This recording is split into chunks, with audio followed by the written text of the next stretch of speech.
Welcome to the Podium Proof F1 podcast. My name is Frank Alessi. I'm David Alessi.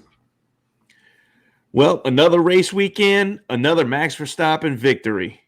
5 in a row, this time from P7 on the grid. Ferrari tried everything but still fell short, and Nyck De Vries scores points on his F1 debut for Williams. Let's get it.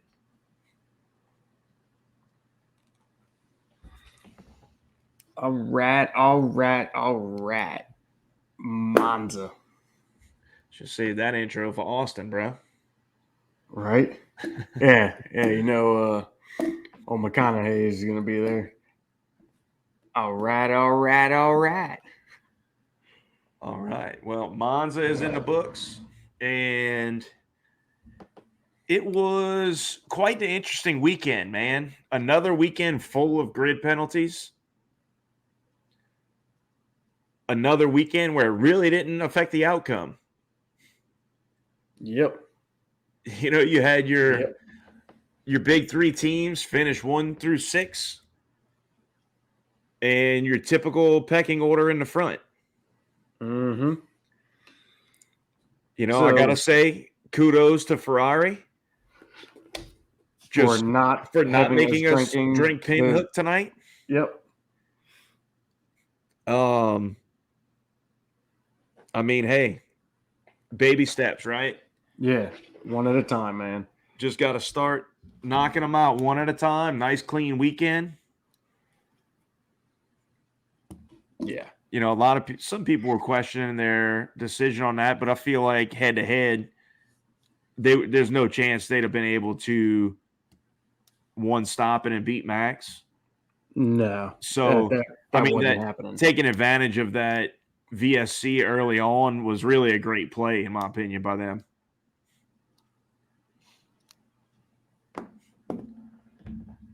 So, before we get too far down the road, what are you drinking tonight? I am going to be drinking some Knob Creek 12-year. Ooh, very nice. So not a usual barrel pick or anything like that we normally tend to be on, but Knob Creek 12, not necessarily the easiest to find, and it is a hitter. I feel like they kind of come in waves. Yes. All of a sudden, completely agree with that. You'll just see them pop up kind of everywhere for a while, and then they're gone for a while. Yeah. Well, and I mean, I don't know about down there, but up here, yes, it does seem like they quote unquote pop up, but they are still allocated up here. They're allocated over here. Okay. But so it's just like, the way ABC drops them, you've got to get it in the drop. It's not like you're going to just walk in and find it on the shelf. It's still done with the whole drop thing that they do. Right. But see, like over here, I mean, I guess they get enough to where whenever they do start hitting, it seems like every grocery store you walk in, they'll have a row of them on the shelf. Mm-hmm. But it's like all at once. It's never staggered. Right. You know, like you go in 4 or 5 different places over the course of a couple of weeks, and they all got them, and then they're all gone. Mm-hmm. So yeah, I mean, dude, it's a good one. I've been fortunate enough. I've had a few bottles of it now. Yeah, and yeah, man, it's freaking good. What about you? Ooh, that was a good pop. That was a brand new one. I will be sipping on something I have not had before. Is that new barrel proof one? It is. Ooh. This is the Elijah Craig Barrel Proof Batch B522. I'm curious to see 60.5%, 121 proof. Yeah, I'm real curious to see how that stacks up against the prior batches, especially the B, because the B batches are typically all incredible. Yep. And being that one, and it seems like here I haven't gotten one of the Elijah Craig barrel proofs in a little while. I think I've got the C920. That is a good one. That's an awesome one. Still doesn't stack up to the B520. That B520, I think, is one of the best ones. Yeah, we'll see how this one gets. But that's also, and I think they have been here lately. They seem to be a little bit lower proof. Yeah, but I mean, that's, it is what it is. They just going for the profile that they want. Yeah. And wherever that entry, whatever happens in that barrel, I mean, a barrel proof, is what it is. But yep. My trusty hocus pocus Glencairn here needs me some of them. I need to get a couple more. I hadn't seen them in a while. So, like the Glencairns, they were, of course, affected by the glass shortage. Yep. And you can still find the blank ones, but in terms of having stuff etched on them and like logos and all, that's what really took a hit. Mm-hmm. It's hard to get those. I mean, you put in your orders and it's, from what I understand, the wait is 6-7 months. Damn. Yeah, that glass shortage really screwed things up in the whiskey world. Yeah. But all right, man. Let's jump into Monza. Yeah. So a little general housekeeping first. I want to talk about Alex Albon. Mm-hmm. And Friday night, Saturday morning, started feeling ill. Wasn't feeling very well. Turned out he had appendicitis. Yep. And went to the hospital. Was diagnosed. Obviously couldn't race this weekend. Enter Nyck De Vries, getting the call up to replace him. After driving the Aston Friday. Right. And then jumping in the Williams in FP3 Saturday. Yeah. Which, and not to cut you off, I don't know if you were going there, if you had seen it or not yet. About Alex? Yeah. Yeah. All right, well, keep going. So basically he went to the hospital, I believe was scheduled for surgery yesterday. Had surgery yesterday. And then had some complications afterwards. I'm trying to find the exact description of it. He went into respiratory failure. Yeah. They had to it was a reaction to the anesthesia. Right. And although it's a known complication, it's a very, very uncommon one.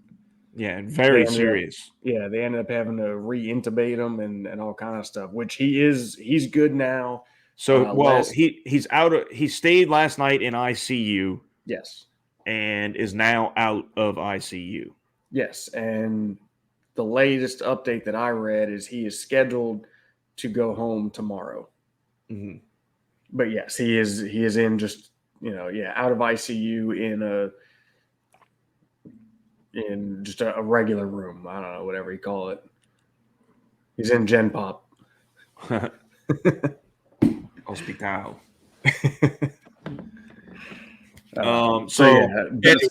Best wishes to a speedy recovery and no more complications. Yeah, hopefully seeing him back on the grid soon. Yeah. It was kind of strange to see all that happen. Yeah, man. Pretty. And on the flip side of that, before we even get into Red Bull and Max and their dominance, I want to take a minute to shout out Nyck De Vries. I mean, we already kind of hit on it, but what a freaking weekend for that dude. Jumps in this car in FP3, which granted, he's driven the Williams before, so it's not like he had never been in it. Mm-hmm. He has never driven it on a full tank of fuel. So that was, race start, that was a first for him. And then just has an incredible race. I'll tell you what, let me say this. Brings it home in P9, not just scoring points, not like he rounded out the back of the points. I mean, he was at the back of the points, but, brought home P9, scoring more points than his counterpart has in 16 races. And pushed him to 21st in the championship. Yeah. Yeah. So I love, after he qualified so well, that they stuck him on the soft tires to start the race. Yep. And honestly, it probably wasn't from that point on the grid, it might not have been the best play strategy-wise. You would typically that far back, what did he start? 9? P9? Start at 9 or P8? Crap. What was it? He started 8. Yeah. So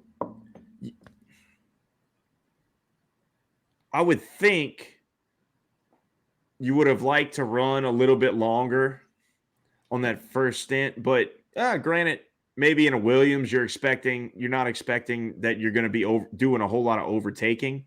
Right. But either way, I love the fact that they put them on the softs to where there's no chance that you're getting swallowed up on that start, and it'll give him that confidence on that full tank of fuel in the early stages of the race. Has that grip early, maybe even more so than the people around him. Yep. Well, and that allows him to just feel dangerous in the car. You know what I mean? Mm-hmm.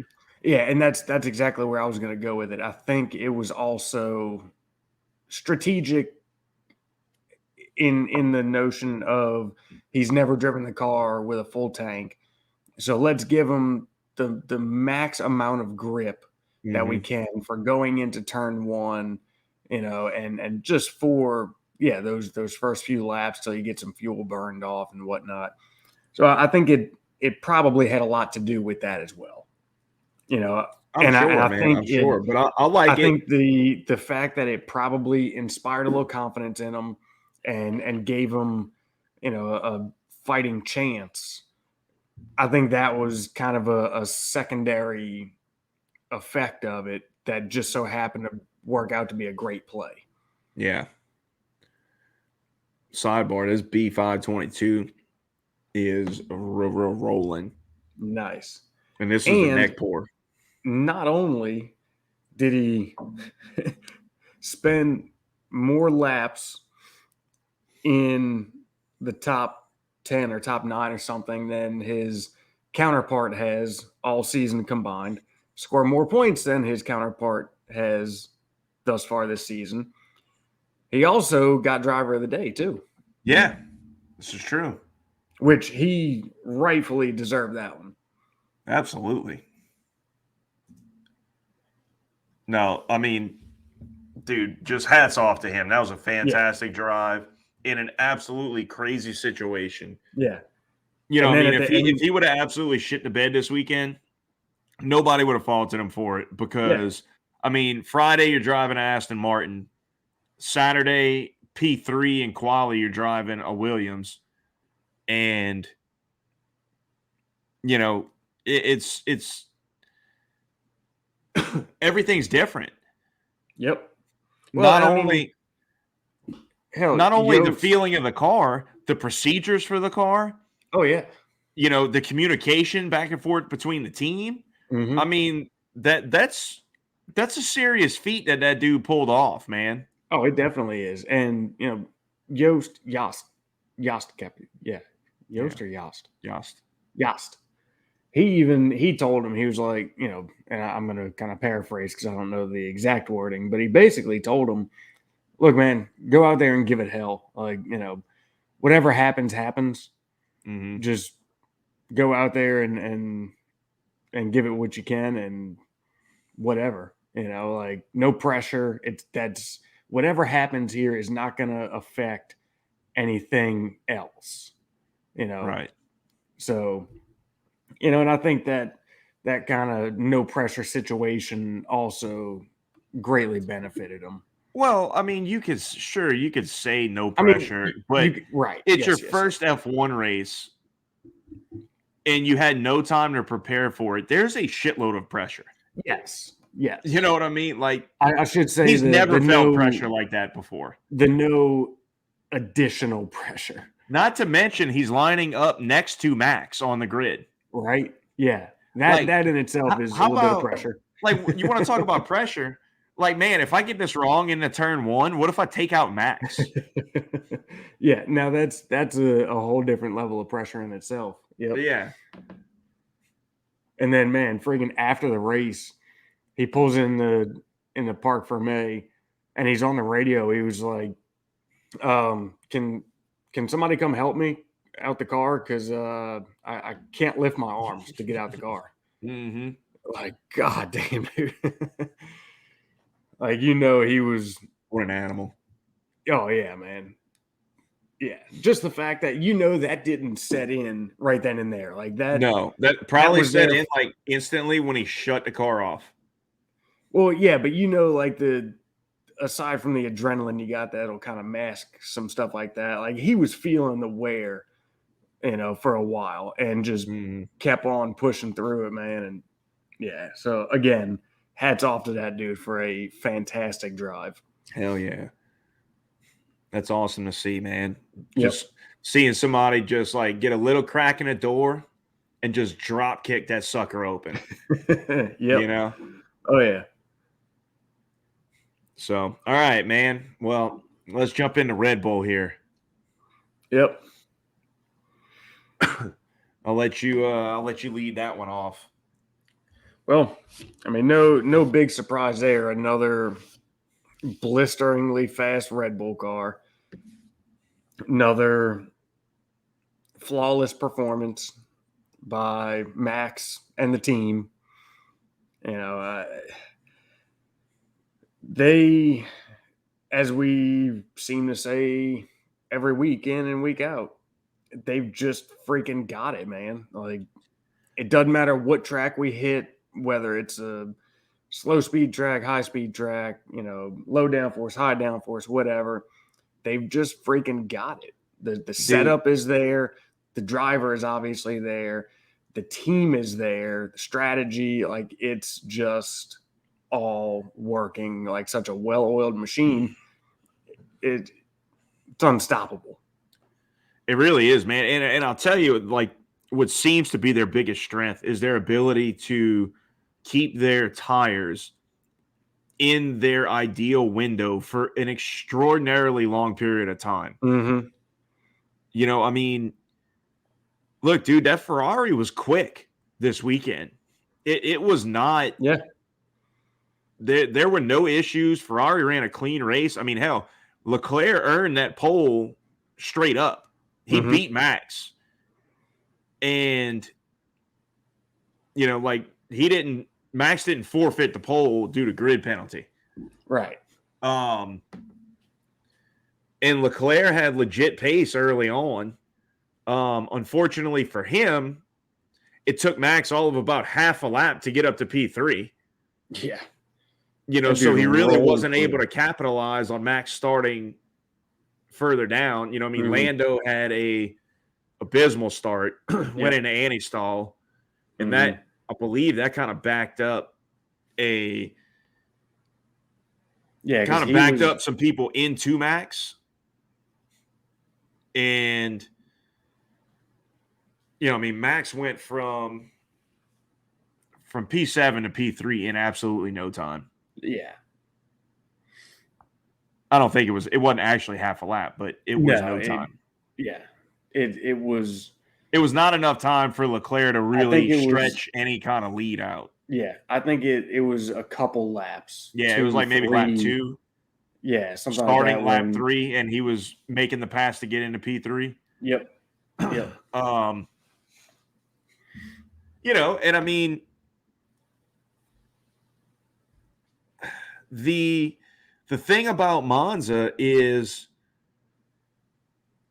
that probably aided, it did aid Max in closing down Leclerc, because Leclerc is out there breaking air for everybody. Mm-hmm. And the way Max is passing people, he's running behind people clean on the straights and then setting them up wherever he needs to.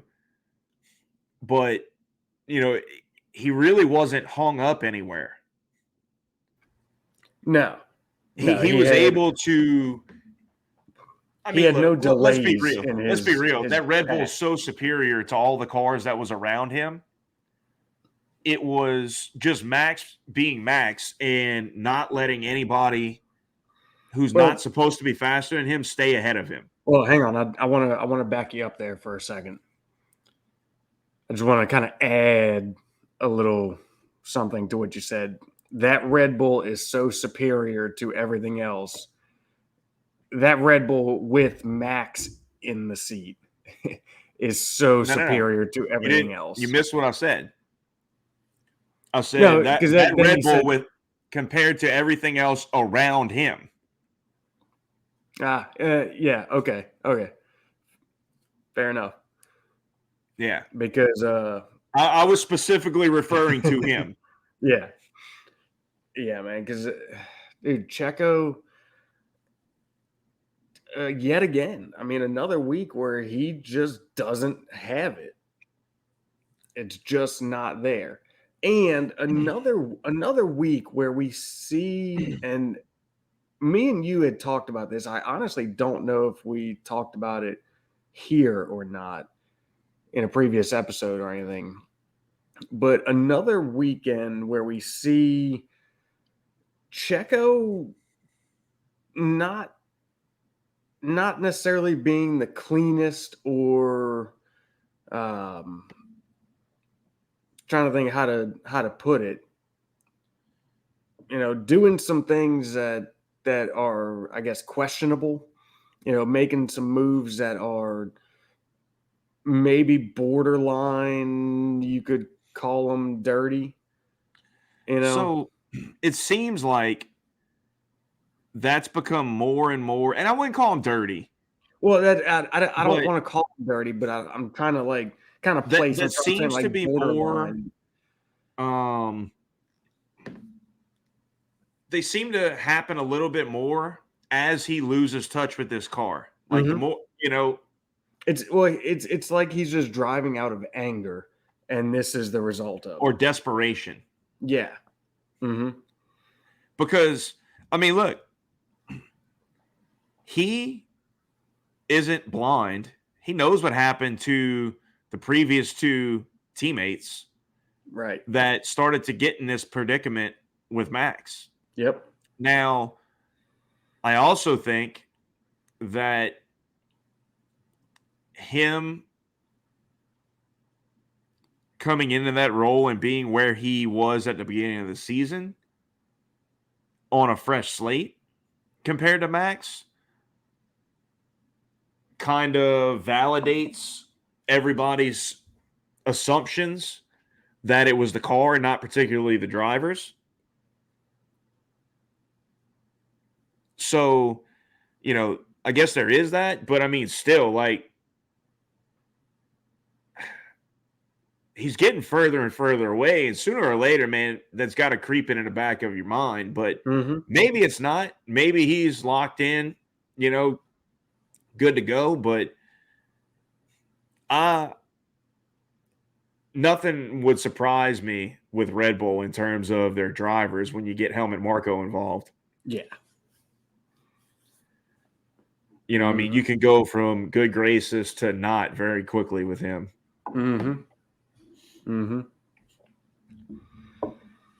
But nonetheless, I don't think Checo's going anywhere. No. But I don't think it's even, it's just like one of those things. Like, I have a feeling that those questions aren't far off from coming. And it's like one of those things that's just going to start popping up. Yeah. Yeah. Within the paddock, not externally, because that doesn't matter. Right. But, you're going to start getting people ask Helmut because they know he'll give a candid answer. And he'll say something kind of off the cuff and maybe slightly edgy. They know it'll be on the front page of every paper. Yeah, they know they'll get something that's going to make a headline. Or every paper. Listen to me. Every website. Yeah. Are there any newspapers still in circulation these days? Yeah, they still throw one in front of my house, but I hadn't paid for one since I've been here. I don't even know what it is. It goes straight in the trash. It's not like a normal newspaper, I can tell you that. Yeah. It's like whatever crap, they send out that's free, I guess. I assume. Or the person I bought the house from is still getting billed. Yeah. Auto drafts could be a bitch. Yep. So, but yeah, man, look, dude, I think it's safe to say Max is on a level right now of some of the all-time greats. In the way that he's performing, the way he's driving, and man, it's not just a car thing. Oh, no, I mean, it's clear as day. It is not just a car thing. It's so impressive what he's doing, man. It really is. I mean, even look, Lewis had some serious runs a couple years ago, in that last 8 years of just pure dominance. But there was a lot of the times, man, where either Nico or Valtteri was right there with him the majority of the time. Yeah. I think, did they not set the record for 1-2s in a season? I think they might have. A couple of times. Then, broke their own record. Now, granted, it might be slightly inflated because there's more races in a season, but right. Nonetheless, Max is in a league of his own, dude, and there's nothing that looks like it's going to deter him. Yeah, most 1-2 finishes in a season is Mercedes in 2015. I think Williams and McLaren also had some pretty dominant ones prior to that. McLaren in 1988 in the MP44 with 10. Mercedes in 20. So that Mercedes in 15 with 12. Then Mercedes in 14 with 11. And then it's McLaren in 88 with 10. Yeah, I mean, Lewis and Nico were that was an absolute killer combination of teammates. Unfortunately, it was until it wasn't. Right. Same thing with 1988 McLaren. Yeah, exactly. It was until it wasn't. Yep. Now, I will say this. 88 McLaren should still be number one because if you got it handy right there, how many races were there in '88? Percentage wise, I'm they're like way higher in terms of like percent of races that they went 1-2. So the 1988 F1 World Championship was 16 races. Yeah. Yep. So 10 out of 16. Yeah. Versus 10 out of 21, 20. Let's see. What was 15? 20. So 12 out of 20 versus 10 out of 16. Mm-hmm. Hold up. If you give me a second, I'll do the maths here. 60% for 2015 for Mercedes. Mm-hmm. 62.5%. We'll round. We'll give them 63%. So I mean, actually, it's pretty close. Yeah. It's pretty close.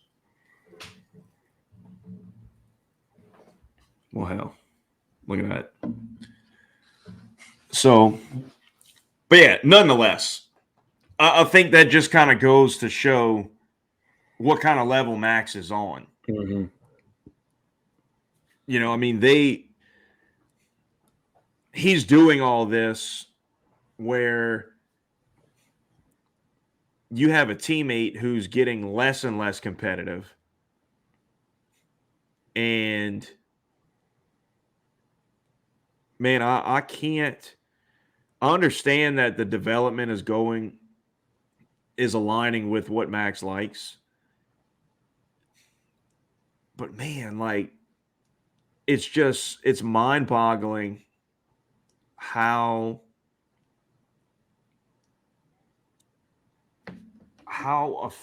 quickly it affected Checo. Yeah.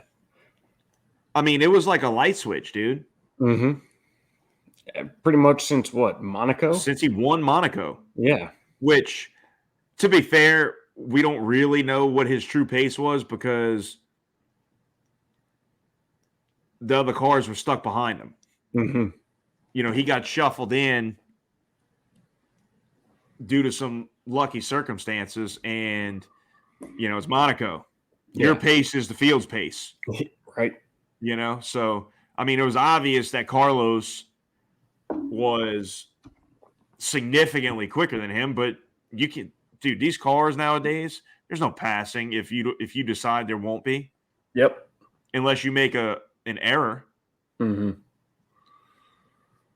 Yeah. So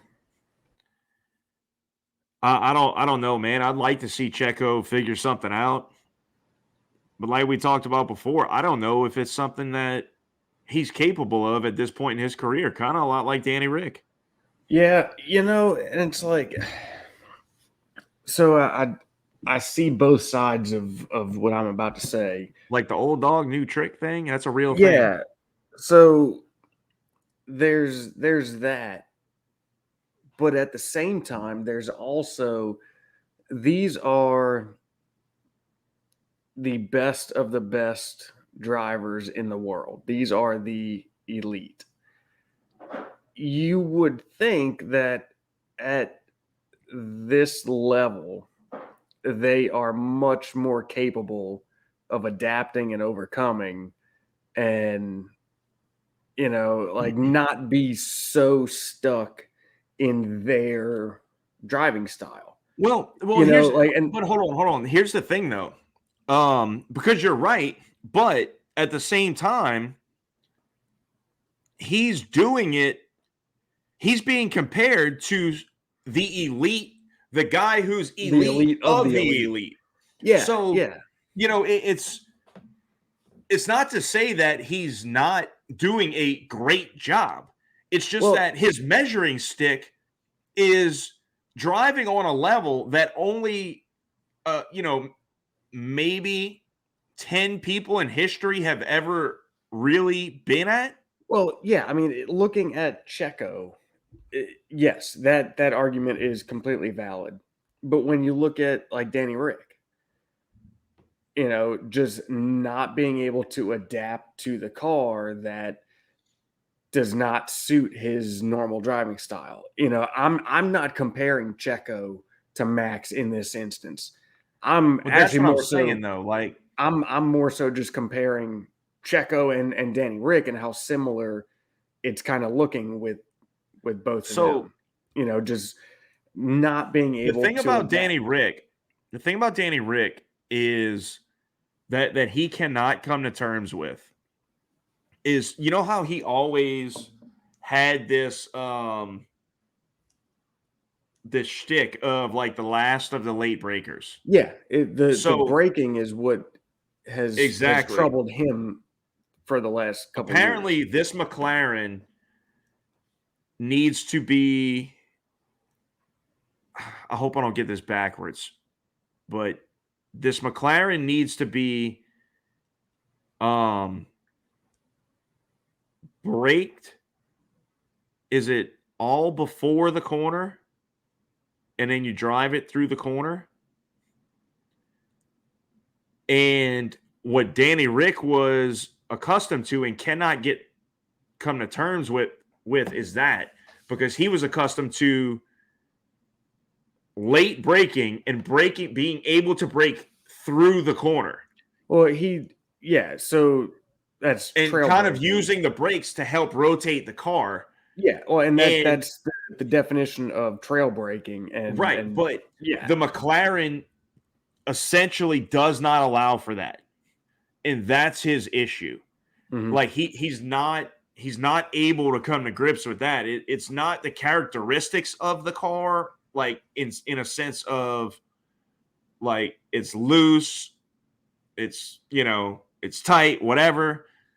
Um, it's the brakes and the whole concept of the way the car brakes, and it's just wrecking him, man. Well, it's not. That's not actually the brakes. It's The brake, because okay, not the not braking, the well, braking. no. Hear me out. Being able his style of trail braking deep into the corner to apex is more so related to the car setup and the way the car handles. It really has nothing to do with the brakes themselves to a slight degree of how well they modulate and how you're able to release on them, but it's more so a car setup thing. Um, so it really actually does come more to the car being oversteery versus understeery, or being able to really trail brake it to get that rotation.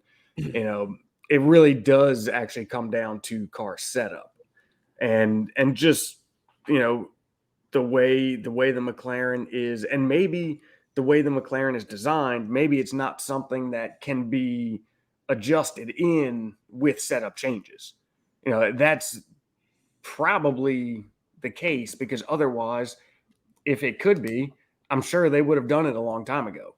Right.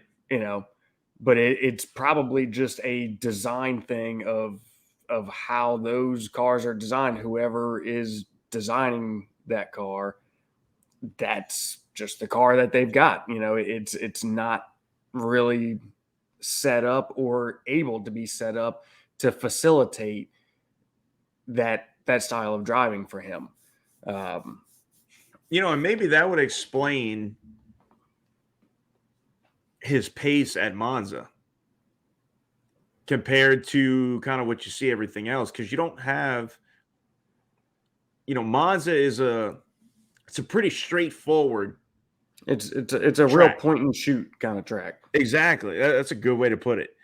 You know, these chicanes are so abrupt that your trail braking, I wouldn't imagine, is really the way to go through a lot of these. Like, you need to have this thing stopped to wherever you need it to be upon corner entry. Yeah, I mean, and and just the nature of them, the 90-90.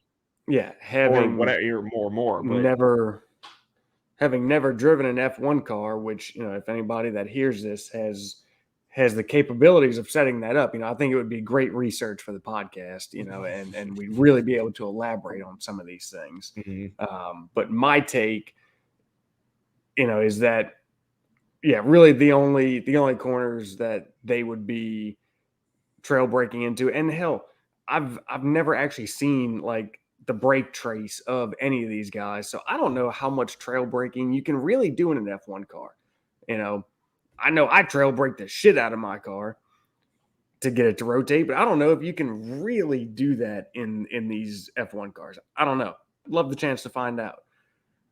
But probably looking at just kind of corner layout, probably the Lesmos, and that's really about it. Parabolica is get on the brakes, get it woed down, and you're pretty much back winding on it up through the turn. Yeah. The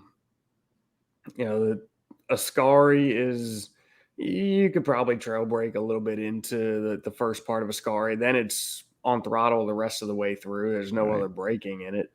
The Curva Grande, but again, no. And I wouldn't see it in the Curva Grande. No, there's no braking happening there. Yeah. Well, I mean, even if there was, I guess that is all flat out. Yeah. Yeah, it's all flat. Mm-hmm. I wasn't sure if there was even like a toe tap or a lift. No, that's flat.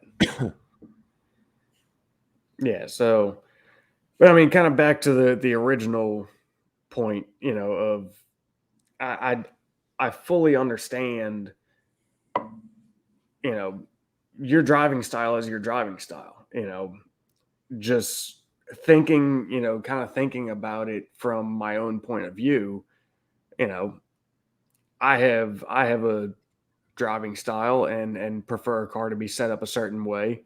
And yeah, you put me in a car that isn't set up the way that I like mine to be set up. Yeah, I'm not going to do as good.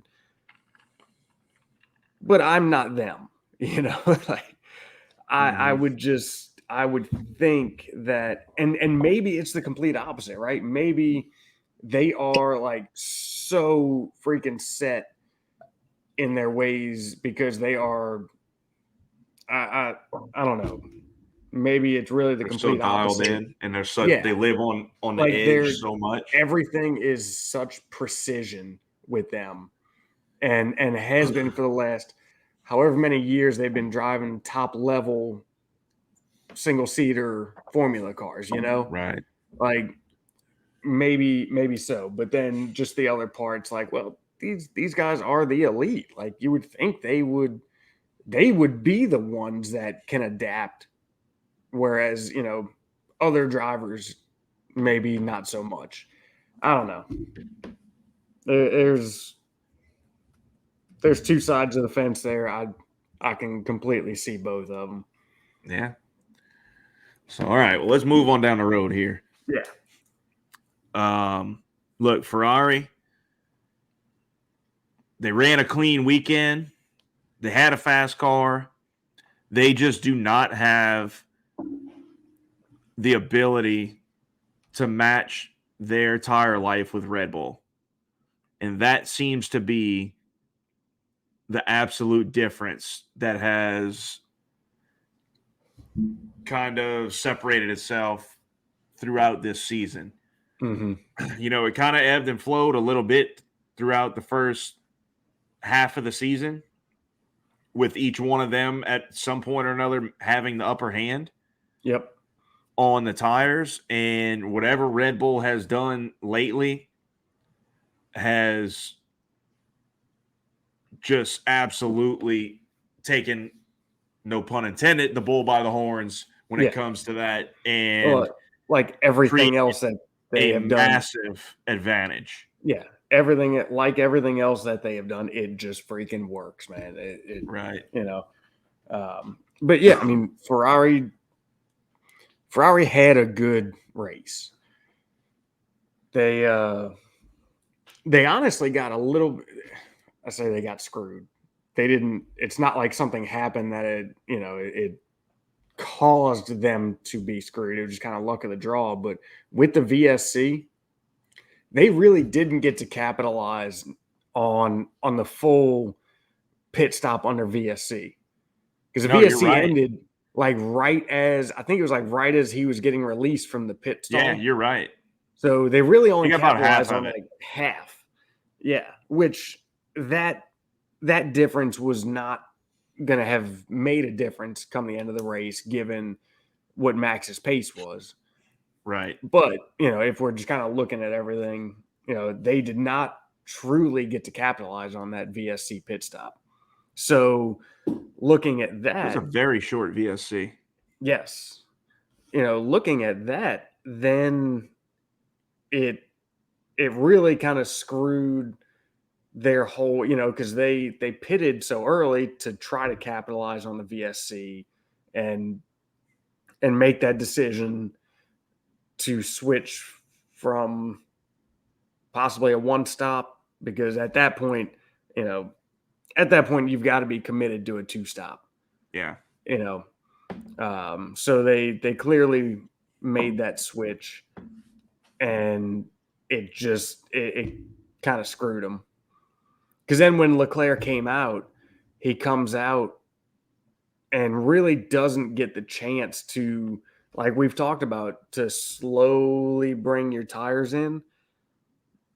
Because I think he came out right in front of, who was it? Was it Danny Rick? I think it was one of the McLarens. Yeah. But like he came out, he was and right just in front of that pack. Yeah, he came out and just had to immediately start getting after it to not get gobbled up and caught up in that train. Right. So that didn't help either. So the whole situation, like the plan, I think was good. Although it's still a little disconcerting that they are asking for so much input from the driver, but they made a decision. I think it was a good call to try something, because under normal circumstances, they are not going to just straight up out strategize Red Bull. So the only thing that they can do is try to capitalize on a VSC or a full safety car, or, just when an opportunity presents itself, try it. Right. Try to capitalize on it. And they did that. And they did it well. It just didn't work out is all it is. Right. But it wasn't like it was a screw up by any means. They just didn't have the pace to hang with Max. Right. Mm-hmm. Man, look, Charles drove a great race, great weekend. As usual, pulled it together in qualifying, like he always seems to do. Mm-hmm. He's that dude, man. He's got that knack for knowing how to pull that extra little bit out of the car at the right time. He is the first, believe him and Michael Schumacher now are the only Ferrari drivers to have 8 poles, or maybe the first since. They have 8 poles in a season. It's one of those two. Either the only 2 or the first one since.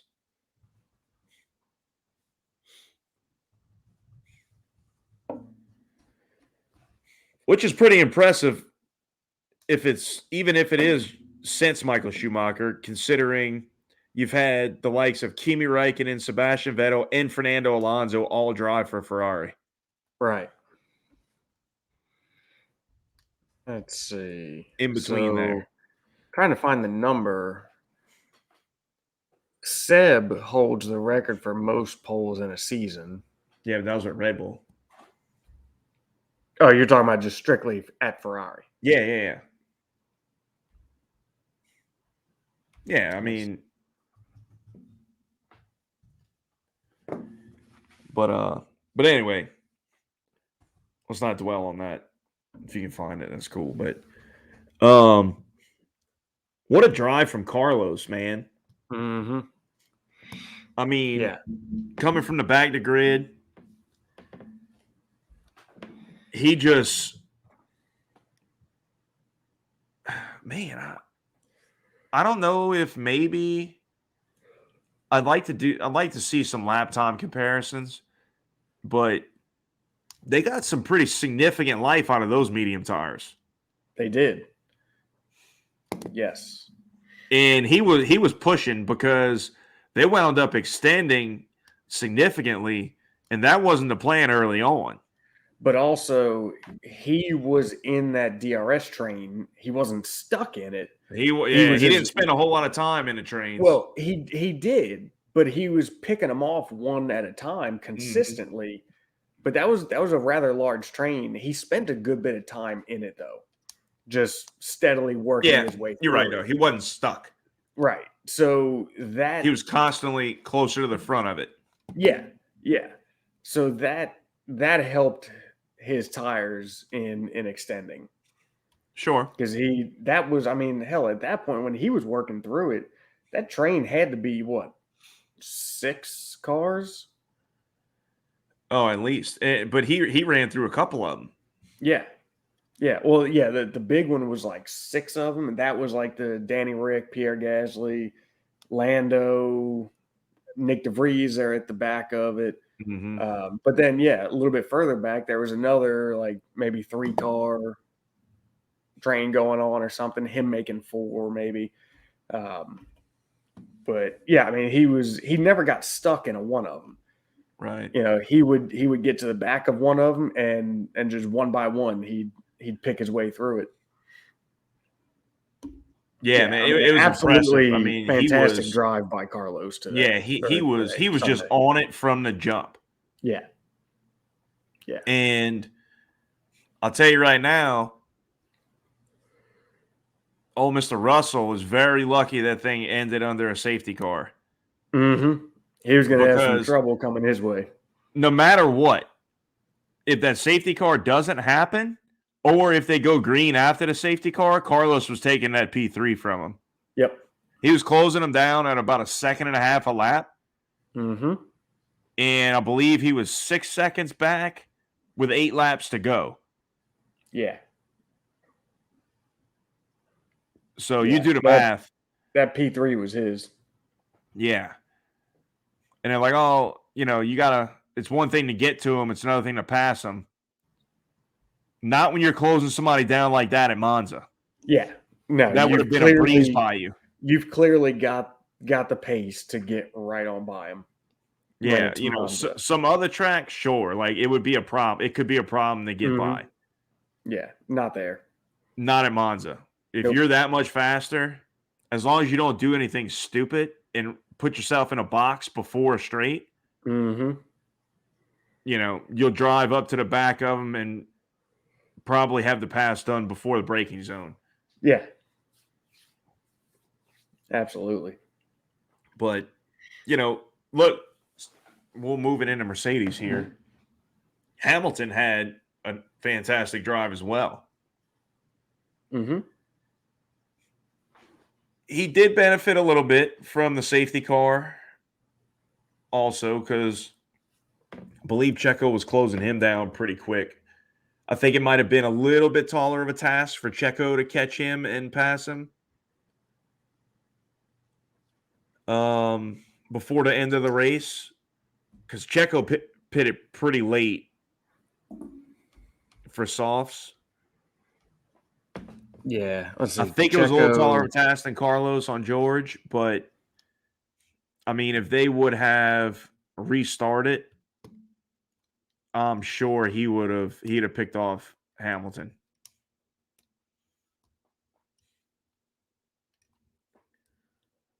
Let's see. Checo pitted on lap 7, and then on 42. Yeah, so that's 11 to go. 42 was what lap did Danny Rick That was 7 or 8 stop. No. to go. Well, 7 or 8 to go. Yeah. Okay. But either way, look. Yeah. Lewis started P19, finished P5. Yep. That was a hell of a drive. I mean, that, especially in that car. I mean, Yeah. clearly, again, it demonstrates the gap between Mercedes and the rest of the field. Mm-hmm. It was definitely not as bad here as I think what either of us were expecting it to be. I disagree with that. It comparatively, I think it was exactly what we thought it would be. It was not capable of truly hanging just based on pace, not based on any other circumstances, just pace wise. It was not capable of hanging with the Ferraris or the Red Bulls. And it was, I don't know, or maybe I shouldn't say as we, maybe what No, it's exactly what I thought it would be. I thought didn't it think was they'd going to have struggle a little bit more than what it did. Well, no, Is like what I'm saying. I said last week that I thought they would struggle mightily, but that's in comparison to the people in front of them with their pace, where their pace had been on these previous tracks. Well, okay, that's fine. So, Like, yeah, like I said, I've made it clear. I'll just amend that to say I thought they were going to struggle more than what they did. Look, I've made it clear that throughout this season that there is such a big gap between them and the rest of the field. I mean, it's, the gap from Mercedes to Red Bull and Ferrari is big. And it's triple that to the people behind Mercedes. Mm-hmm. Yeah. So I mean, in no way, shape, or form that I feel like they would have any issues with race pace with the other teams. I thought Fernando was going to have a good race, but for whatever reason, the Alpine just isn't what it was in a straight line. I don't know what the hell they did over there, but they did a good job of finding some drag. Yeah. Yeah. But must be taking pointers from Ferrari. I would say more along the lines of Aston Martin. But Ferrari doesn't have a draggy car. Ferrari has a draggy car in comparison to the Red Bull. It's just more drag than the Red Bull. Yeah. So it therefore looks like they have a very draggy car. But anything compared to that car appears to be very draggy. Except for the Williams. Yeah, that's true. That Williams looks to be super slippery. In a straight line. Yeah. Yeah. And it's for real. Is. Yep. I mean, hell, dude, you saw how much trouble Joe had with DRS behind De Vries. To be fair, DRS isn't a massive advantage at a track like this when you're running little to no wing. It's not, but it's still an advantage that we saw plenty of other people able to capitalize with it. No, it's not some huge, I would like to see a track like this, and maybe if you paid more attention in practices, you could probably find some where they're chasing somebody down like that, but they're not opening DRS. Mm-hmm. To really see what that slipstream does. Yeah. Just on its own. Right. Because I think it's pretty significant here. Oh, yeah. Yeah, and that's kind of the trade-off, right? Like here, the draft is more powerful than other places. but DRS is less effective. Mm-hmm. And that's because the draft is more powerful. Mm-hmm. It's kind of a trade-off there. Well, and you're not only that, but there's significantly less wing on the back of your car. Yeah. So you're not eliminating nearly the amount of drag that you were previously. Right. Whether you have a slipstream or not. Yeah. Well, and like even in qualifying, when you're allowed to run DRS with nobody in front of you, mm-hmm. It's it's not a massive advantage. I think they said it was like 4 miles an hour. Yeah.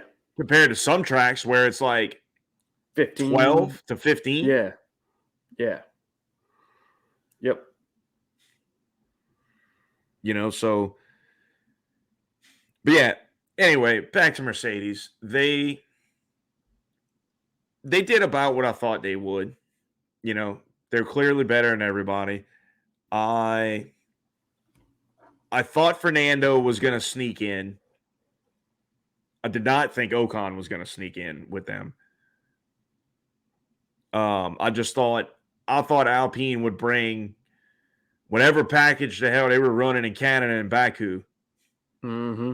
And apparently that thing got lost in shipping somewhere. Maybe it's in the Atlantic Ocean somewhere. But I do not know what happened to their speed because it's just staggering how fast they were in a straight line and how that has just disappeared. Yep. Like you could see a team going from not fast in a straight line to sorting out their drag issues and all of a sudden becoming fast. Mm-hmm. It's very strange to see it go the other way. Yeah. And go the other way, what appears to be pretty drastically. Yeah. Like, okay, maybe it's not like other teams, they're where they were and other teams just caught up to them. Like they're significantly slower. Yes. Because that car they had earlier this year was just an absolute rocket ship, and that is nowhere to be found. Whatever upgrade packages they did or changes, whatever they've done, it has definitely affected their top speed and their low drag setup. Mm-hmm.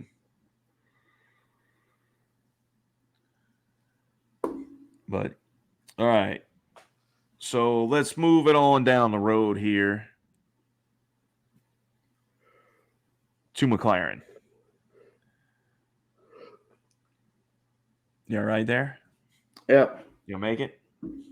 I'll make it. A little tired. All right, McLaren. They kind of surprised me in terms of their pace with this one. Mm-hmm. Mm-hmm. I'm not gonna lie, I did not see them being this competitive. No. Did not. Which, I mean, I was happy to see, but yeah, definitely a little shocking with the pace that they brought this weekend. And Danny Rick looked to be right there with Lando pretty much all weekend, man.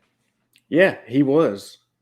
He was. I mean, he was, the whole race, he was right there with Lando in that train that Lando was part of pretty much all race. Mm-hmm. I don't think there was ever more than one car separating the two of them, if I remember right. I don't know, but I know they used Danny Rick in a defensive way to help out Lando over, I forget who it was. That was maybe Pierre. And I think it wound up biting. Yeah, because Lando was having a pit and Pierre was right behind Danny Rick.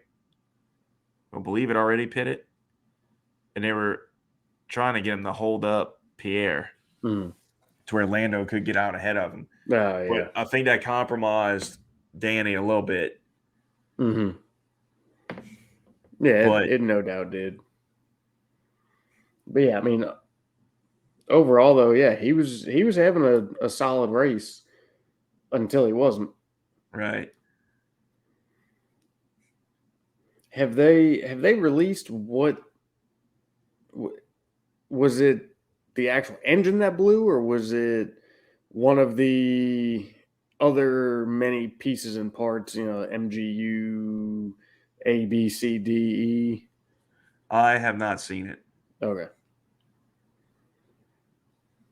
So I know on the radio he said I lost the engine, but bro, I was looking at something real quick with McLaren in terms of their qualifying, and I'm not talking about the starting grid. I'm talking about where they actually finished Q3. Mm-hmm. And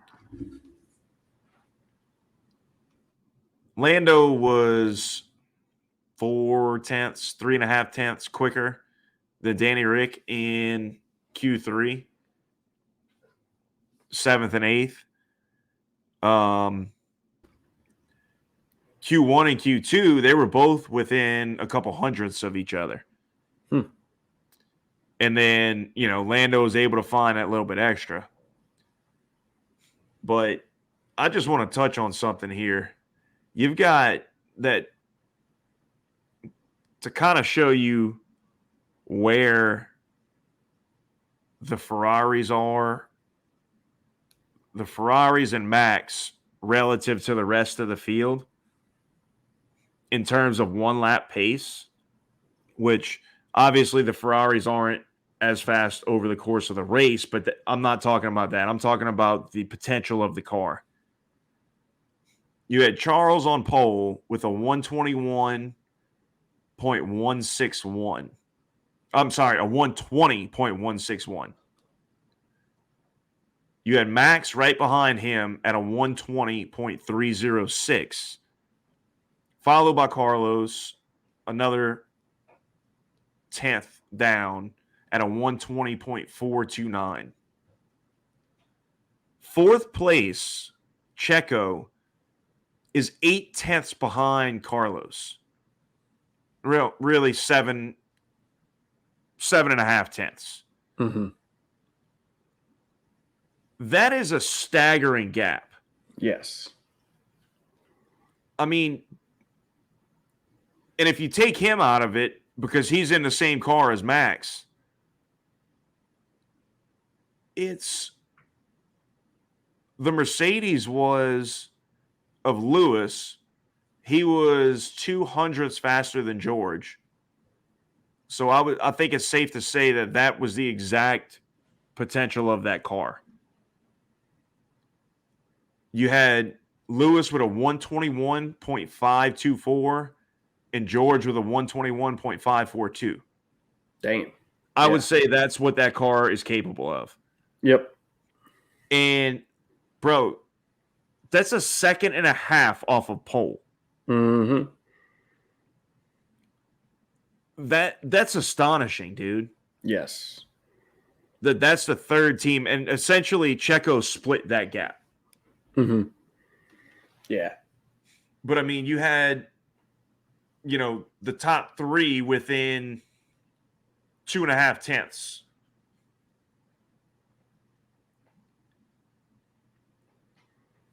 It's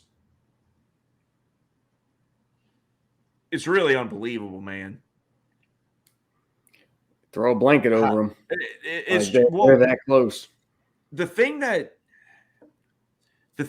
is very interesting to me, I was thinking about this today, and just looking at these numbers kind of reminded me of it, is going into next year, let's assume that Ferrari gets their strategy stuff figured out and has what would be considered normal reliability throughout the course of the season. And this is why I think there's going to be issues with Checo moving forward because that gap between himself and Max is going, given Ferrari doesn't just shoot themselves in the foot like crazy like they did this year, it's going to cripple them in the constructors. Mm-hmm. Because, I mean, you just look at all these times and what the drivers are capable of. Charles and Carlos are, you go back, essentially once Carlos kind of got on top of the car, they're within no more than a couple tenths of each other. Usually in qualifying, it's a couple hundredths. It's a few hundredths. So they're both right kind of there, living in that same area. Yep. And if you could translate that pace, if Ferrari can translate that pace into race pace next year, well, yes, not even. I think that just shows you, like, as long as. Well, I'm not saying like bring the qualifying because pace. I'm saying if they can the gap with those top three essentially, if they could translate the pace that car has into race pace, which is where they're lacking now. Yes, that's going to prove to be very detrimental for Checo. But that's not what I'm saying. That's not what I'm saying. So yeah, you're putting it in perspective of the Constructors' Championship, which is what is going to be detrimental for Checo if he can't be contributing to that Constructors' Championship. But I'm not saying if they fix anything with their pace comparative to Max, it can stay exactly the same, and Max can run away with the Drivers' Championship because their race pace is still better than Checo, despite the tire advantage that they have. So that aside, like, that can stay the same. What I am talking about is strictly if they just don't shoot themselves in the foot. A crazy run of engine failures. Ridiculous strategy calls that cost themselves multiple positions, multiple races. If they just clean that up and Max stays as dominant as he is, they'll still run away with the constructors. Mm-hmm. Ferrari will, because they are capable of, both of their cars are capable of having a much higher pace than Checo is. Right. Both of their drivers, I should say. Yep. That's what I meant. Like that, by that, assuming, not assuming, but just theorizing, even if that were to stay the same. Yeah. Which is, if I'm Christian, that is very concerning. And the doctor. Yeah. Yeah, because I mean, it's well known that's what the team cares about, is that constructors. They do, but they don't give a shit who wins the drivers of their two drivers or whatever. Like, yeah, they want to win it, but the teams care about the constructors. Mm-hmm. And that's what's going to start to change feelings within the team is if you are contributing or not to the constructors' points. But, I don't know. Red Bull's going to have to do some digging for their next driver. And they have to get somebody that likes a car similar to Max. Now, obviously, I think Max's superior talents is going to be capable of taking that car further than damn near anybody on the grid. But I still feel like you need to at least put somebody in that car who likes to live in that same area. Right. Just to give him a fighting chance of maximizing his pace, because I think it's clear that Checo's not going to, the more this development goes down this road. Yeah. Yeah. So if it keeps going this way, or even stays the same right now, next year is not going to be pretty for Checo. Nope. You know, and we may wind up very soon with similar results that we did with Albon and Pierre. I wouldn't be surprised if the rumbling started. Like Checo might be in P5 or P6, but Max just lapped him. Right. Yeah. You know, like on paper, the results maybe not terrible, but it's not good when you got lapped by your teammate and you didn't have any significant problems. Mm-hmm. Yeah. How's about I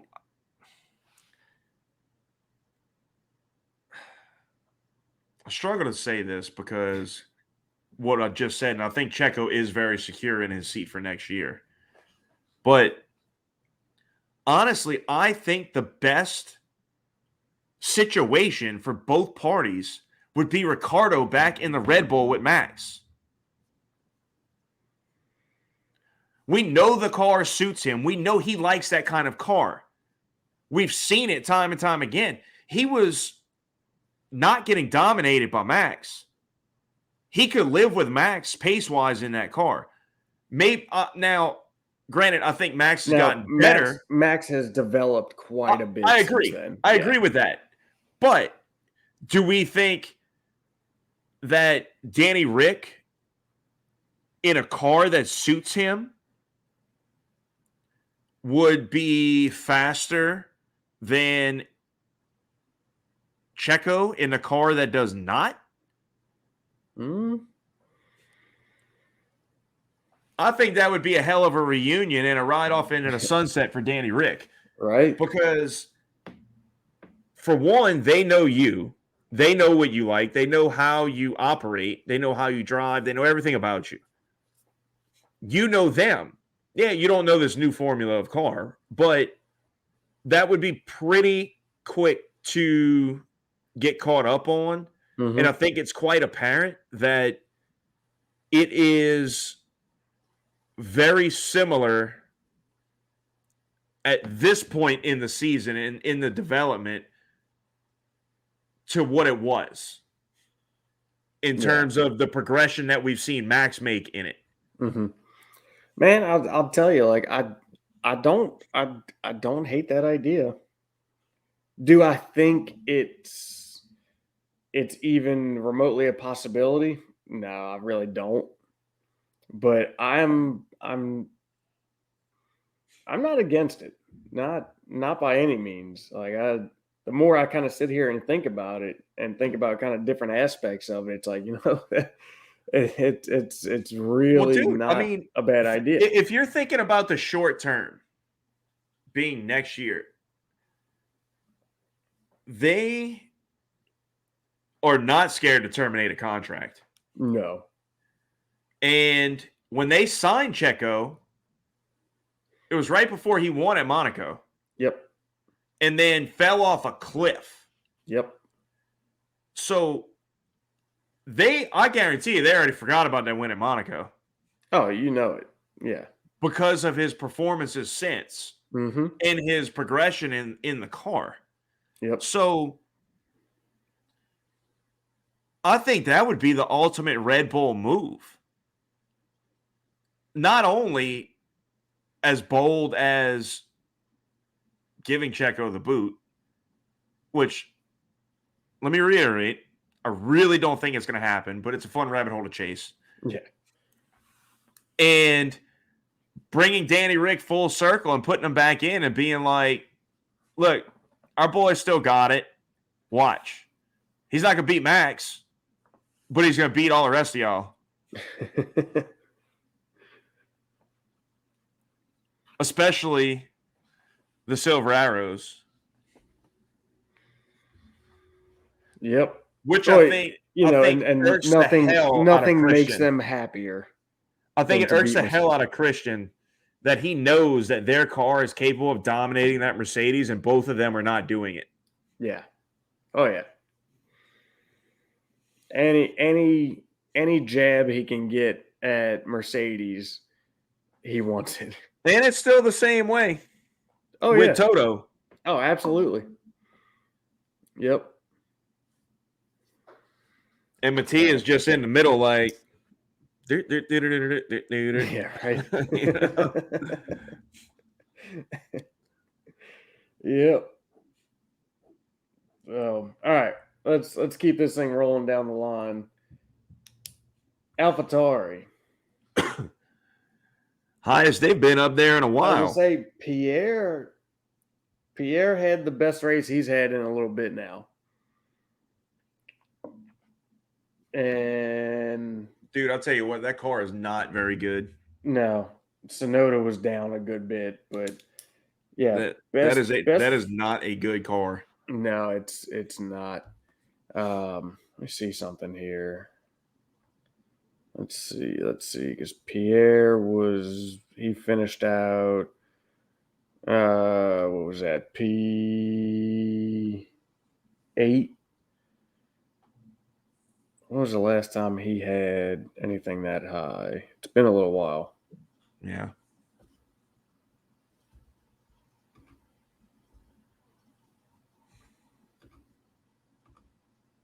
Let's see. I'm scrolling through here because I don't remember off the top of my head. That was a P12.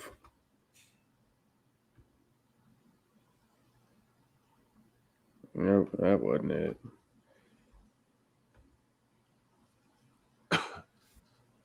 Yeah, dude, we're getting back a little bit.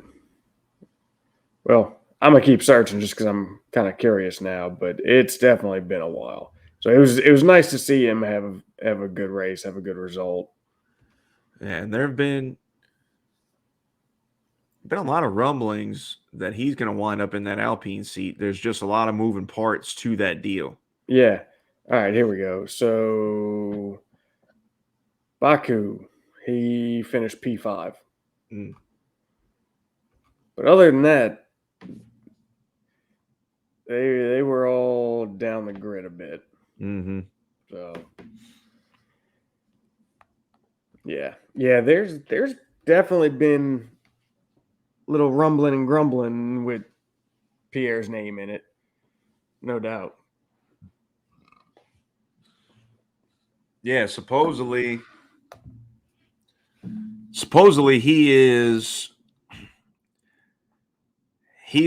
set to take that seat at Alpine. And how does that work? Colton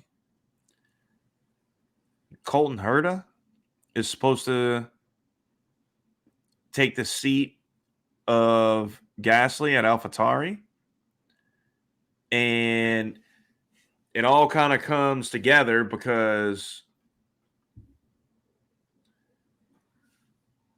Gasly is a Red Bull driver who will be getting out of that. They want to let him go. They have to void their contract with him to go to Alpine. Mm-hmm. Alpine is essentially like it just makes it's like a triangle because McLaren has Colton Herta's contract as of now, I believe, right? In IndyCar. He is driving for Colton Herta is with Andretti Autosport. Man, I thought there was some McLaren tie there. No, the McLaren tie was with Callum Illett. Callum. Well, he might be, but I don't know. I thought there was a McLaren tie there. And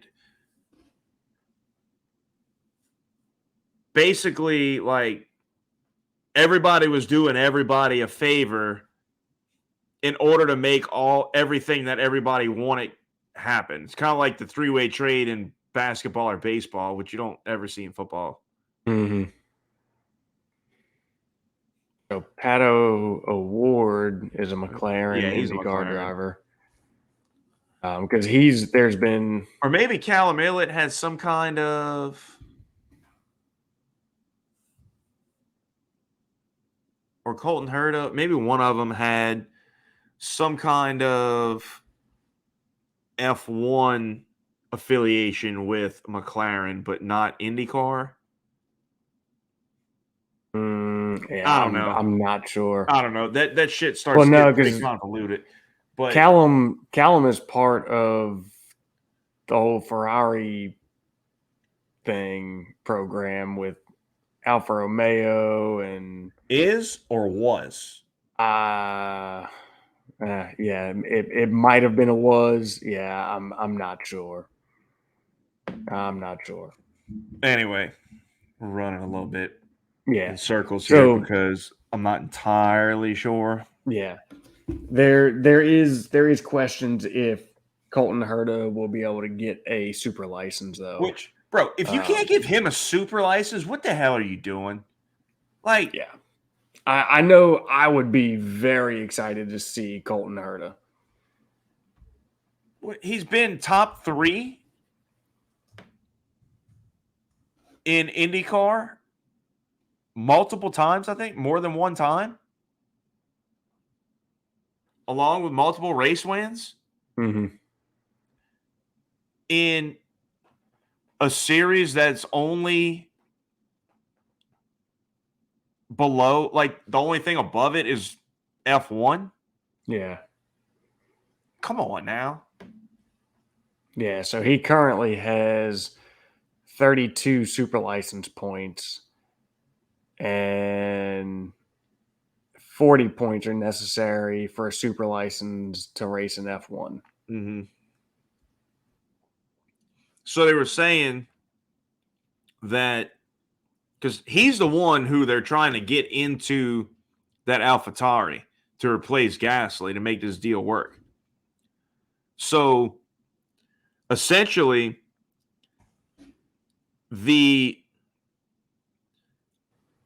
way that Red Bull got Max Verstappen into their car, into F1 so early, kind of like the loophole that they squeezed. Yeah, there was an exception. Right. With that super license. Right. The way that they did that instigated a rule change on the super license points and the way that they award points for it, which is at the moment preventing them from getting Colton Herta into their car, well, even though it's a AlphaTauri right now. Mm-hmm. Kind of ironic. Yeah.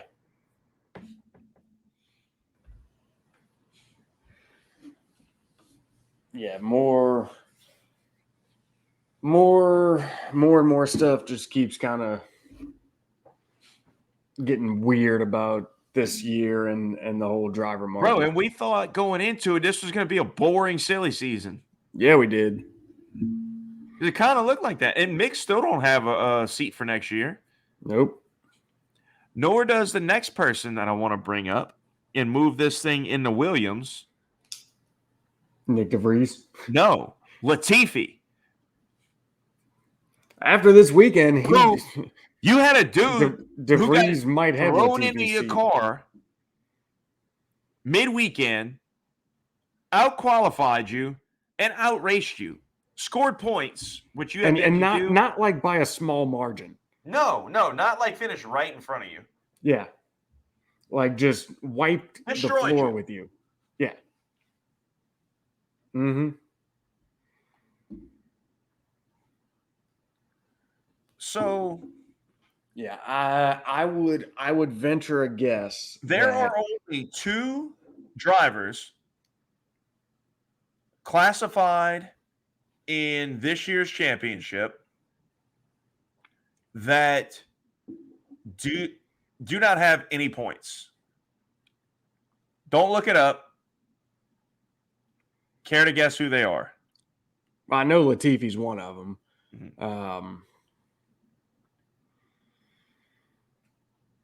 Who? I didn't realize this till I pulled it up. I kind of forgot. Who else? Who has not scored any points? Is it Stroll? I'll give you a hint. Starts with an H, ends with a G, and in the middle has a Olkenberg.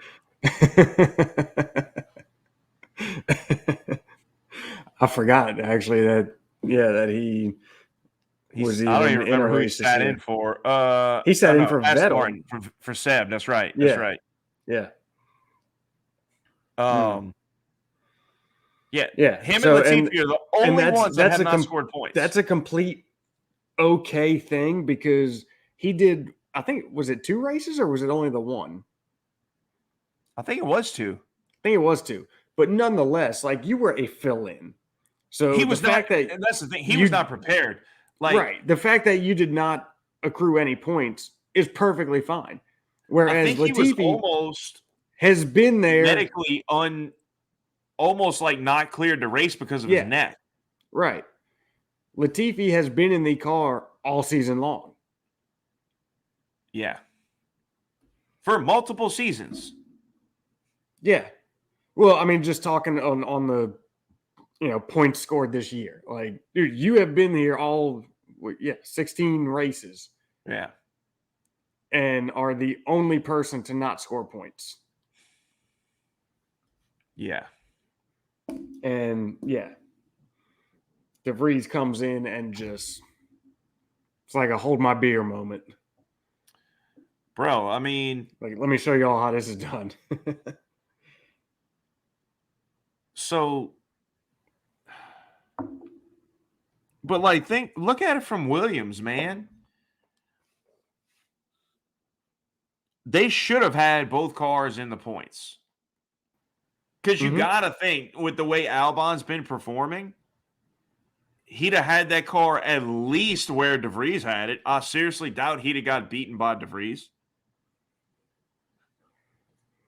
But they would have both been right there. Yeah. I think, and I think and we know, looking at De Vries' resume, he is a very good driver. But having said that, but also having said that, he really had no time in this car,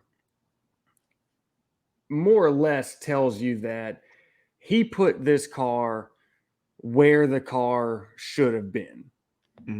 I wouldn't go as far as saying he put it any higher than where it should have been. We know that car has straight line speed, and it's Monza. So I feel like he put it right where it should have been. Albon would have at least had it there. And Latifi is nowhere to be found around him. Right. Like, and it's not even like, man, take De Vries out of it. It's just yet another race where you are not putting the car anywhere near where it belongs, where it could be. It was just a little more obvious this weekend because it was De Vries in the car. Right. So there was a little more spotlight on that whole thing. I mean, that was worst case scenario for Latifi. Yes. Because it just absolutely highlighted how bad and incompetent he is. I mean, what further proof does Williams need that they have wasted so much time with him in that seat and possibly cost themselves so many points, or maybe not even points, but opportunity at better finishes and consistent finishes? Mm-hmm. Yeah. I mean, you had when you had Russell in Albon's seat, think about if you had a driver who was actually an up-and-coming talent, not a rent-a-seat. Yeah.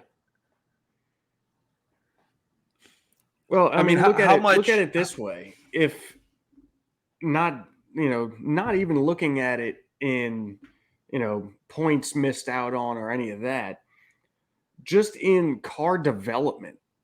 Because if you are that far off the pace of the car, you're doing nothing for car development.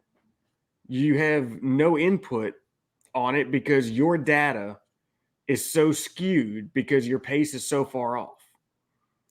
So you are contributing nothing. You're not contributing any points, and you're not helping in any way with car development, because you need to be able to take that car to where it really should be in order for any of your data to be useful to better it. Like, it's just a bad situation that they need to get out of. I don't know what kind of money. I think he got some dirt on somebody high up, man. It's got to be that. I don't know what kind of money he came with, but good Lord, man, it couldn't have been worth it. Man, and that's always been the thing with him. Like, he brings a lot of sponsorship money. But with the purchase of Williams, I'm sure they came with a good bit of backing. I can't see where they are needing that sponsorship that Latifi brings as much as when the Williams family was still running. Right. Like, I don't think they're that hard up for a driver bringing that amount. And all right, let's kind of continue down that rabbit hole. Who the hell is he bring? Like, who continues to dump just loads and loads of money at this dude, given his performance? That's what I want to know. Let's see. Like, what the hell does he bring, and why do they continue to shovel so much money to him or to the team or whatever, with sponsorships? Like, Jesus.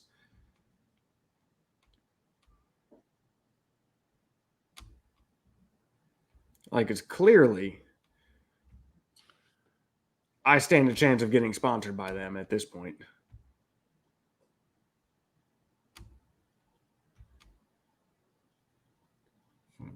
Is that what you're trying to find? Yeah.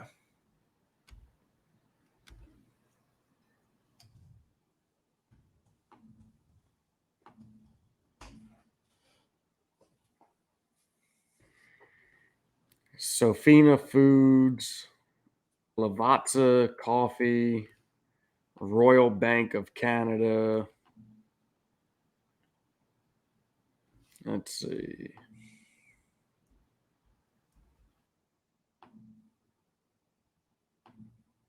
God damn it.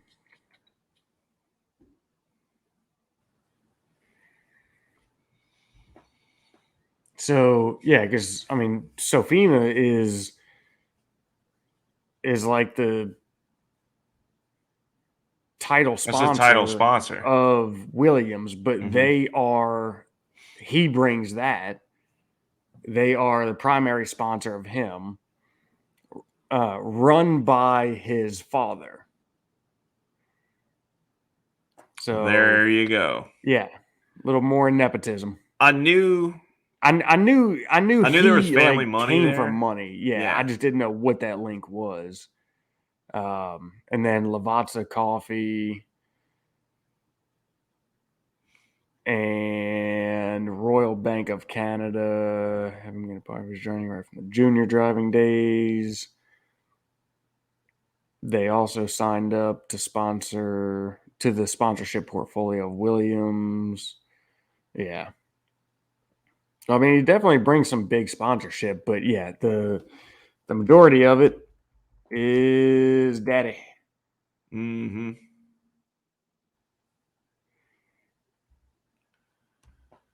Let's see.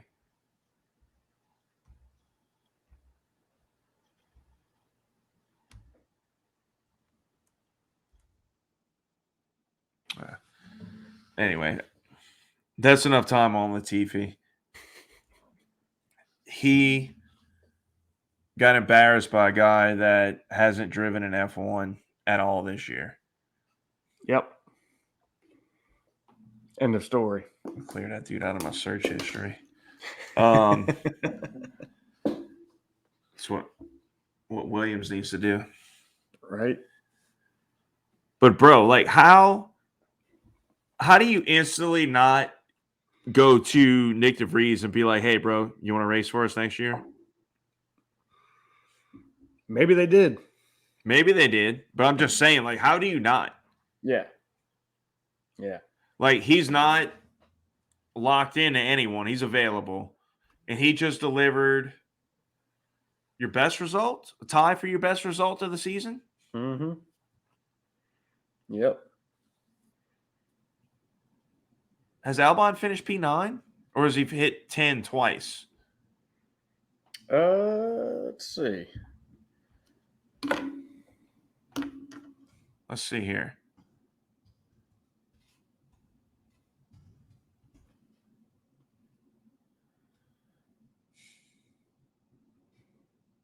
They have 6 total points. Let's see. So he finished 9th in Miami. Okay. And then 10th 2 more times. So he had a 10th in Australia, 9th in Miami, and a 10th in Belgium. Yeah. So he's got 3 points finishes. De Vries has 1. And Latifi, a goose egg. Surprise, surprise. Yeah, right. The thing about De Vries now granted, it was a car with a track that was to each other's liking. But it just shows you that De Vries was able to maximize what was available. Yeah. And Latifi is not capable of that in any way. No, he had his best finish of this season was 12th at Silverstone. Other than that, 16, 16 And DNF, 16, 14, 15, 18 DNF. Like, it's just not. I don't know if anybody's even dug into it that far, but I'd be willing to bet he only got that 12th at Silverstone because of that late safety car, and he probably didn't pit and was able to chunk up some positions. Yeah. Yeah. But all right, moving on. Alfa Romeo. Let's roll through these next ones here. Alfa Romeo. Joe, points again. He's been on a roll. He's looking to be pretty solid, man. Yeah. He's been outperforming Bottas. Bottas seems to have been in a slump lately. Yeah. I agree with that. I don't know what's going on with that, but let's see here. I mean, he came out of the gate swinging now earlier this year, and then the crazy thing is Bottas is in 10th place in the driver standings at 46 points. Joe is in 17th with only 6 points. So, Bottas was racking up some decent points also early at the beginning. Early on, he got some good points finishes, solid points finishes. Yeah, some 6. I don't know if he got as high as 5, but some 6 and kind of around that area. Yes. And then And then in their fall off, in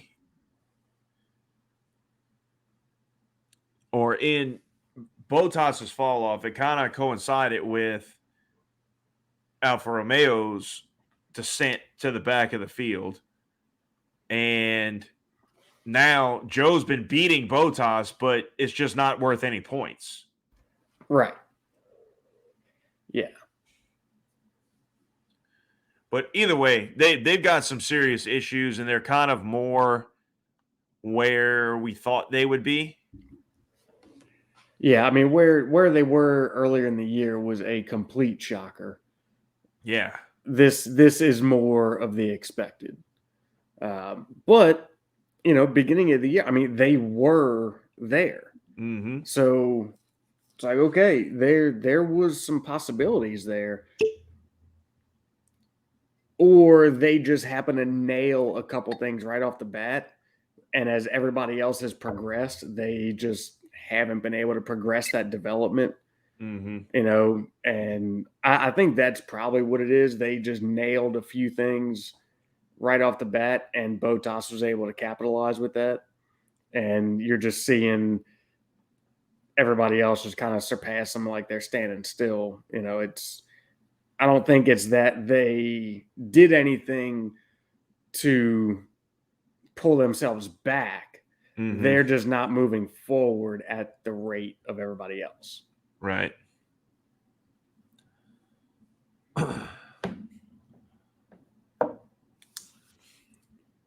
So, all right. I mean, not much else to say about them. Good job, Joe, for making some points happen. Yep. I think that dude's got a bright future in F1, though. I do. Yeah. I think he showed some serious potential. Yep. And he doesn't do dumb He looks shit. mature for a rookie. Right. Mm-hmm. All right. Let's move it into Alpine. We touched on them quite a few times already. But man, I mean, like, what a... We're just going to change the name to Team Dumpster Fire. Bro, like, what?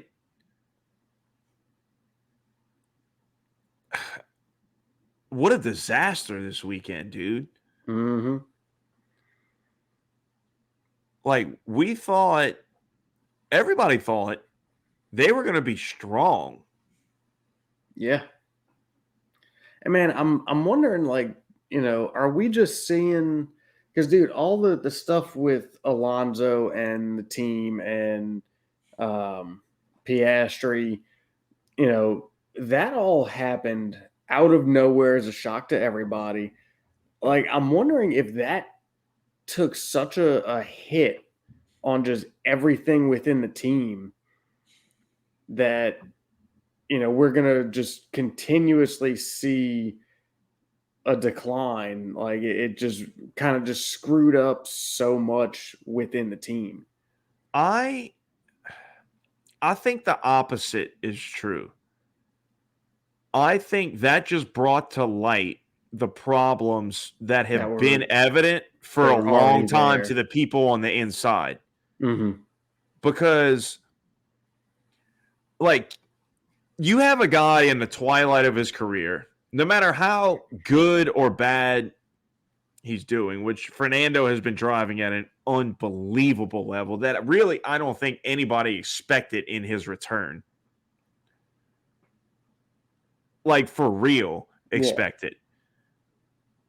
Like, obviously there's some, mega Fernando fans that were like, oh, he's going to be back on top. He's going to, this and that.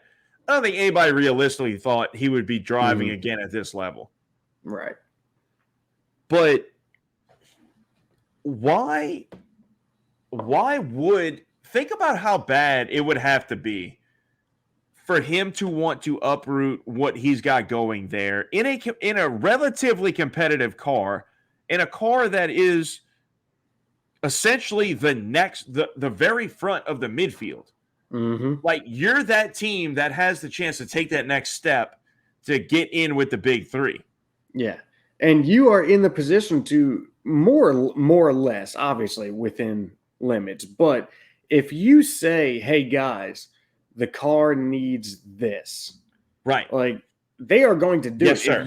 If you want something to happen, something to change with the car, they are going to listen to you and do it. Like, everything about the opportunity you have there, So, and we've talked about this before. Like, clearly, given all of that, there has to be something massively wrong internally. So not only that, but for him to want to leave at the end of his career and go embark on this other project with Aston Martin, who has flashed a couple signs of hope this year, but for the most part has been a train wreck in terms of pace. But seemed to have things pointed in the right direction in terms of the internal workings of the team and the collective direction that they are all aspiring to go. And like, that's still a work in progress and parts being assembled, but everything's kind of heading in the right direction. But you're not going to see the performance results until the back end gets tightened up and comes together. Yeah. And I think that's in the midst of happening as we speak. So going forward, I think you're going to start to see that ascent. Yeah. But and speaking of, go ahead. Well, hold on. Let me finish with this thought on Alpine. So not only do you have that with Fernando, but you have somebody on the exact opposite end of the spectrum in trying to get into F1, who you've kept on the sideline for a year for some reason. And you've invested money with him. He's been a part of your program for quite a while. And a seat opens up, and you've mishandled the situation so badly and treated him apparently, I'm not going to say maybe you treated him bad, but you clearly haven't shown him love. And to where when that seat that he's been having his eye on for years comes open, he doesn't even want to fight for it. He's content to go to McLaren because they showed him the love that you didn't. And I seriously don't think that it's only about the way they treated him. I think it's about him understanding how poorly this whole operation is being run. And I don't mean from Otmar. I mean from above Otmar. Yes.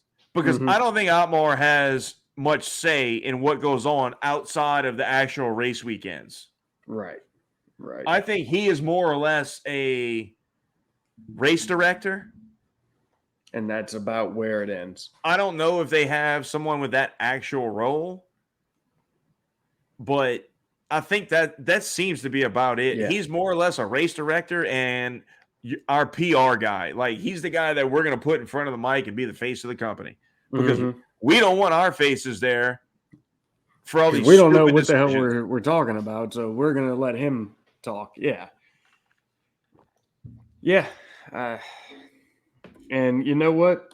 Whatever is happening there, it's going to come to light at some point, and we'll find out. But it's pretty apparent that there is something.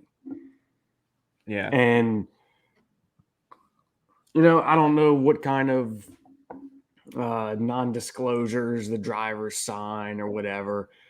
I would imagine at some point Alonso is going to actually give some real answers. It'll be in a book in a few years. Yeah. But it'll be a while because I'm sure there's an NDA that has a substantial amount of time on it. Oh, yeah. Yeah. Or something that you can't really, maybe it's not an NDA thing, but it's something where they might be able to have some kind of suit for like defamation of character or something like that if these people are still working in the field or in F1. Right. Yeah, I'm and it sure could cause I'm them to sure, not get a job.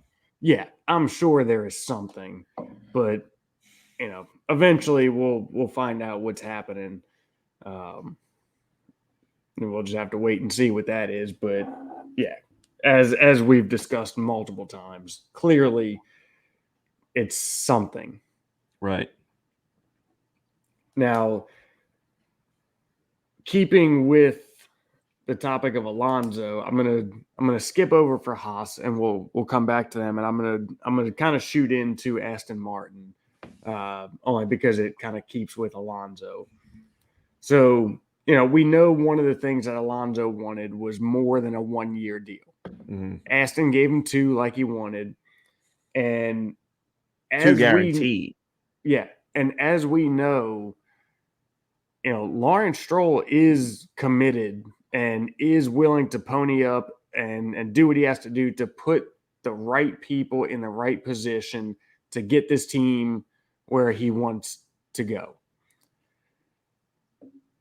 I think that we are going to see Fernando drive for 2 years, and I think then we are going to see him on the pit wall as the team principal.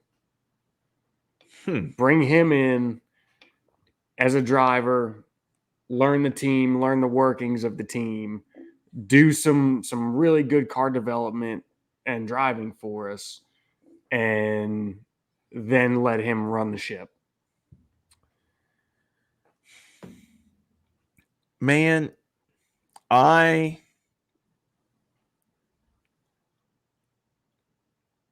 gonna disagree with that, and I'm curious how strongly you feel about that, because I'd be down to make a wager that doesn't happen. Oh, I don't feel super strongly, but it kind of just popped into my head, and I was like, I could see that happening. I could see him being involved in some aspect, but I don't think, like, when you're as successful as Fernando it has been and is, I don't think you need to jump straight into that role when you've been driving. So, like, his career as a driver has been so long that I think when he's going to be done, he's going to be done. And he may have some kind of role, right? Whether it's like talent development or some kind of PR thing or whatever. But I don't think it's going to be something that's as time consuming and demanding as team principal. Yeah. Oh, I mean, I could fully agree with that. Like you see, you look at the past, bro. Like, people like Prost. How long did he actually race for? Maybe 12 years?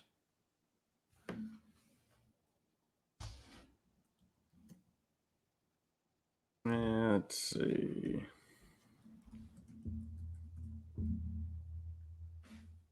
Let's see.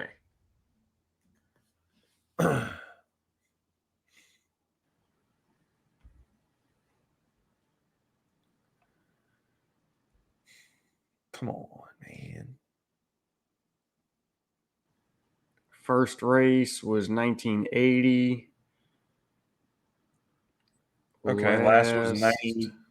Last race was 93. Okay, 13 years. Yep. Okay. That for that age, was a pretty long career.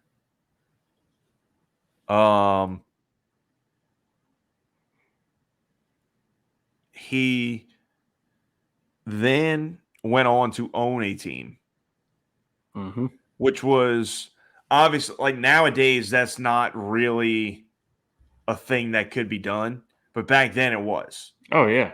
Back then it was that was kind of the thing. Like, you didn't go and become a team principal, you went and became a team owner, a la Jackie Stewart, Stewart Ford, which became Jaguar, which became Red Bull. Yep. But that was kind of the path, right? Super successful driver, wants to stay involved, wants to run a team. So what do? You just buy a team. Now the cost of that is just so astronomical that that's not feasible. Right. Yeah. Unless, it's you're not just going to do that now. It's ones that did it back then. Like, look at Andretti, Right. Like, and now. Yeah, but that whole thing different. is so wildly different. successful, but yeah, but no, like that's what I'm saying. Andretti has become like a mega corporation in racing. Yeah, but no, I'm just lining up a comparison to of that era. Back then. Yeah. Successful driver, owns a team, and then now, granted, like Jackie Stewart, that team evolved and got bought and sold, and changed names and hands, whatever. But nonetheless, it still started from that and developed to what is now Red Bull. And then Stewart bought. You look at Andretti and what that has now become. But yes, 100%. Like, that's just not a thing that happens now. Not in the least. So yeah, I mean, like I said, I don't think I'm not saying I'm willing to put a wager on that, but it kind of popped in my head, and I was like, I could maybe see that happening. But I also don't disagree with your thought of he will be involved, but not in quite a role like that. I could see it either way. I think Alonso's personality meshes very well with Lawrence Stroll, like with his management style and his demeanor and what he wants in his people that are in positions of power. I would agree with that. And that's kind of where I was at with, him becoming like team principal or, something like that. So, yeah, well, in another 2 years, we'll see if he keeps racing or what happens. But all right. Lastly, we'll talk about. And by the way, Aston Martin this weekend had a double DNF. Yes. Vettel had a energy recovery system failure. Stroll, I don't know exactly what caused Stroll's DNF. A shitty day, and they said, "Bro, let's just get this thing off the TV." Let's save the engine. Yeah. Yeah. So not a good day for them at all. And then Haas, not a great day for them either. Mick finished P12, and then K-Mag was in 16th. Had a 5-second penalty for leaving the track, getting an advantage. Just not a good weekend for them either. I mean, aside from that, they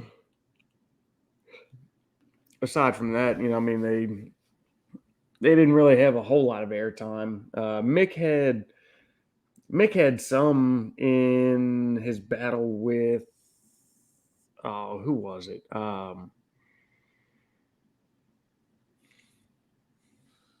Damn it. Who was it? Him and somebody went kind of back and forth for a few corners. It was a good little battle for half a lap. Damn, I can't think of who it was now. But anyway, K-Mag was just kind of there bringing up the rear. Not really much else. On a side note, looping back to where we were at, Stewart was they didn't buy any other team. They were at F3000, F3 and F3000 team. And then brought it up to F1, much like what Eddie Jordan did. Okay. They were a F3000 team, which that used to be essentially F2 now. Yeah. Yeah, it was a predecessor to F1. Yes. Feeder. Yes. And both of those were successful F3000 teams that made a jump and converted to F1 teams. Yep. So pretty cool. Yeah, for sure.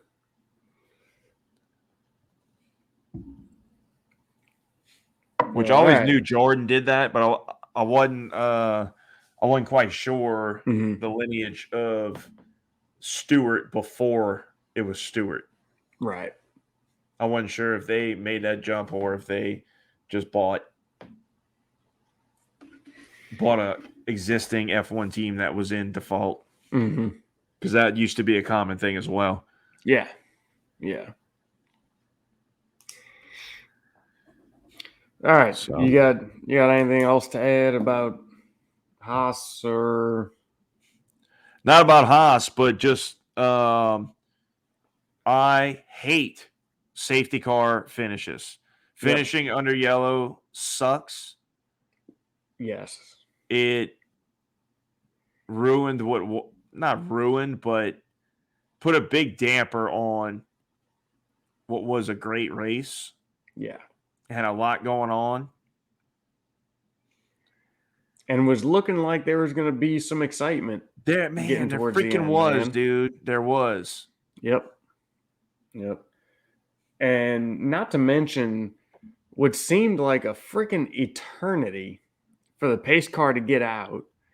And then, the pace car picked up the wrong car.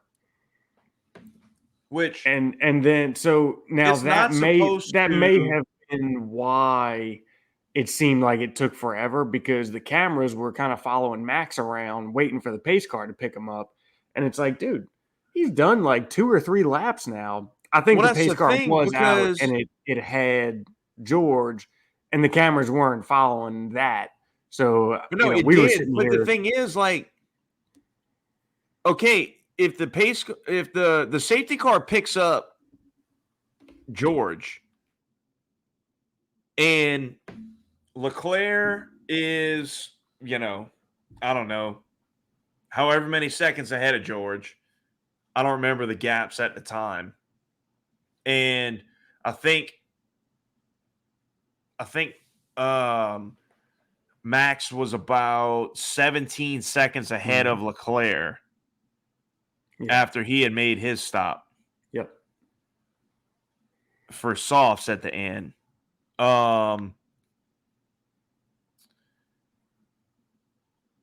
They are at a much reduced speed as well. So they're essentially lapping probably a tad bit quicker than what the safety car is doing, because if you go faster than a certain lap time, you're going to get a penalty. Yeah, so there's no way for the pack to get bunched back up quickly. Right. Yeah, and then they both took advantage of their free pit stops. Yeah. It was all very weird the way that one played out. It was. And then so the unlapping and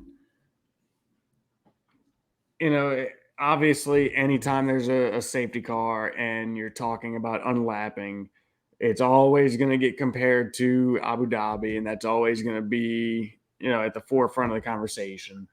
And I want to, I'm so sick of hearing about that shit. just get that out of the conversation, because that was different people calling the shots. It was a different scenario.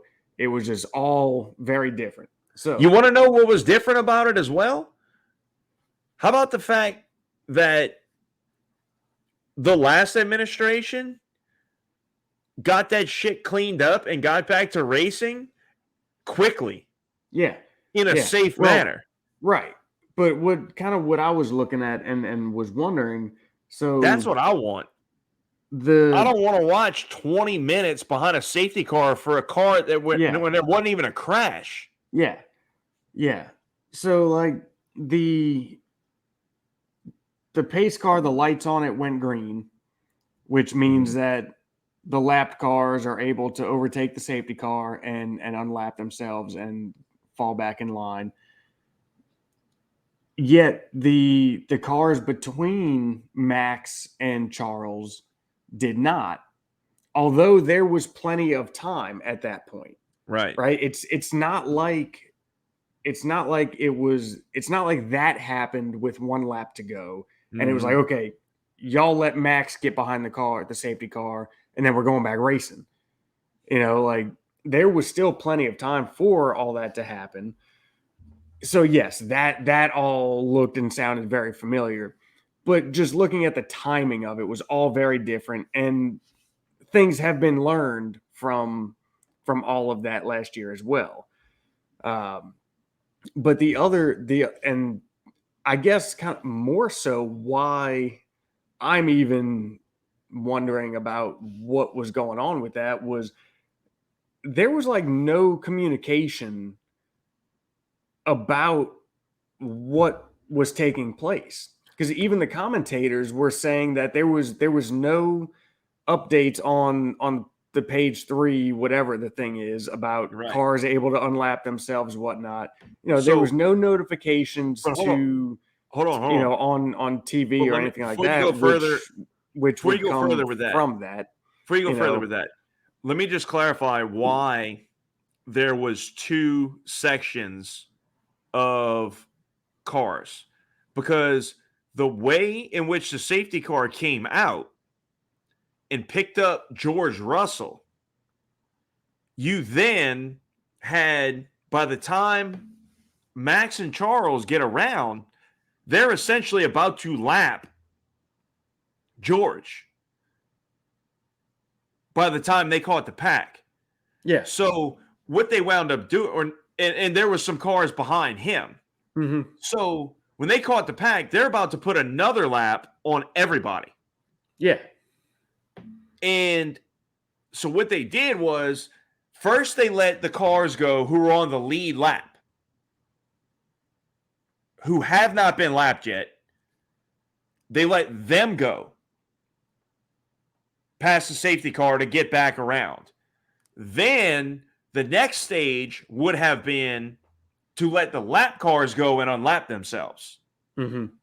Why this can't be sorted out in a more timely manner than that? And really, I don't even understand why they can't just put them in freaking order and say you're unlapped. Like, it's stupid. Let them shuffle around. Personally, I don't think they should be able to get their lap back. No. Mm-hmm. I think put them in order where they belong, and you still stay a lap down. Yeah. Mm-hmm.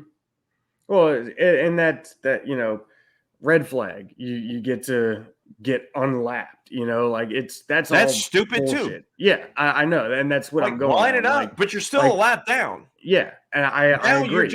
You're just less of a lap down, and that can, you're welcome for that time that we gave you back. Yeah, exactly. Yeah. So, yeah, man, that was just all kind of weird, and the fact that there was no communication, mm-hmm. look, again, I'm going to make the parallel because I don't want everybody to be like, oh, well, that's how we felt as Mercedes fans in Abu Dhabi, or this or that about Red Bull in Abu Dhabi, and all this BS back and forth over this, because there's a lot of parallels. And I'm not sitting here bitching about, oh, well, if they'd unlapped him, we could have went back racing and Charles could have won and beat Max, or like, yeah, maybe so, maybe not. That's not even like the topic of discussion, of who could have, would have, should have won. It's just the whole situation. Whatever the hell would have happened weird. would have been way more exciting than that shit. Yeah, but at least last year, there was at least communication of what was being done and why. Mm-hmm. Like today, I say today because I was a day late in watching the race, to be honest. It was just all very strange and there was no information. That was the weird part, and things were happening, but it's like there was just nothing, So I don't know. They gotta get their shit together. So the bottom line is, it took way too long for all of this crew is no better than what everybody wanted so badly to get out of here. Right. There has been 100% time after time this year of foul ups that are just, it's just ridiculous. Like, look, I get it. Ricciardo's car got stuck in gear and they weren't able to roll it off the track, which would have been like the quickest way. They had to get the cherry picker out there and pick it up and do whatever. Yep. But either way, everything else was not handled smoothly. No, it was not.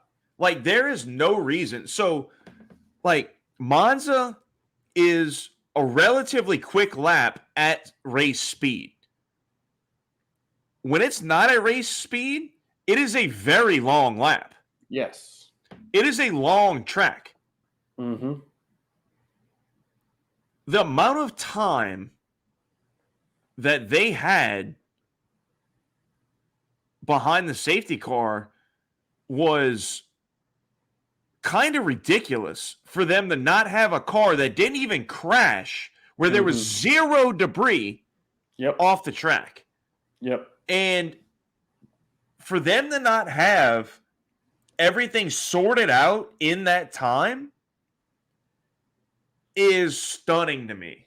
Yep. Maybe it shouldn't be, given the rest of the season that we've seen, but nonetheless, like, that should have been, they should have been just sitting there waiting for lap after lap to get going. And the second that car is gone, like, it should have been green because we're ready to roll. Yeah. Well, and I know, I know there's times where, they're not going to allow the cars to unlap themselves because when there's marshals on track, a piece of equipment, whatever, they don't want cars coming through consistently. Like, they need that however many minutes it's going to be of a gap to get the stuff done. But as you said, like, it still took way too long. But bro, it should not have taken as long as it did. And first time you let them go, right? Like, as soon as you pass up the wreck, or not the wreck, but the site, you let them go. And they're down for essentially one lap, and then everybody's back in order, and you've got your gap. Mm-hmm. Yeah. Yeah, it was all kind of screwy, but yeah. All right. So, all right. You got anything else to add? No, I was pretty good on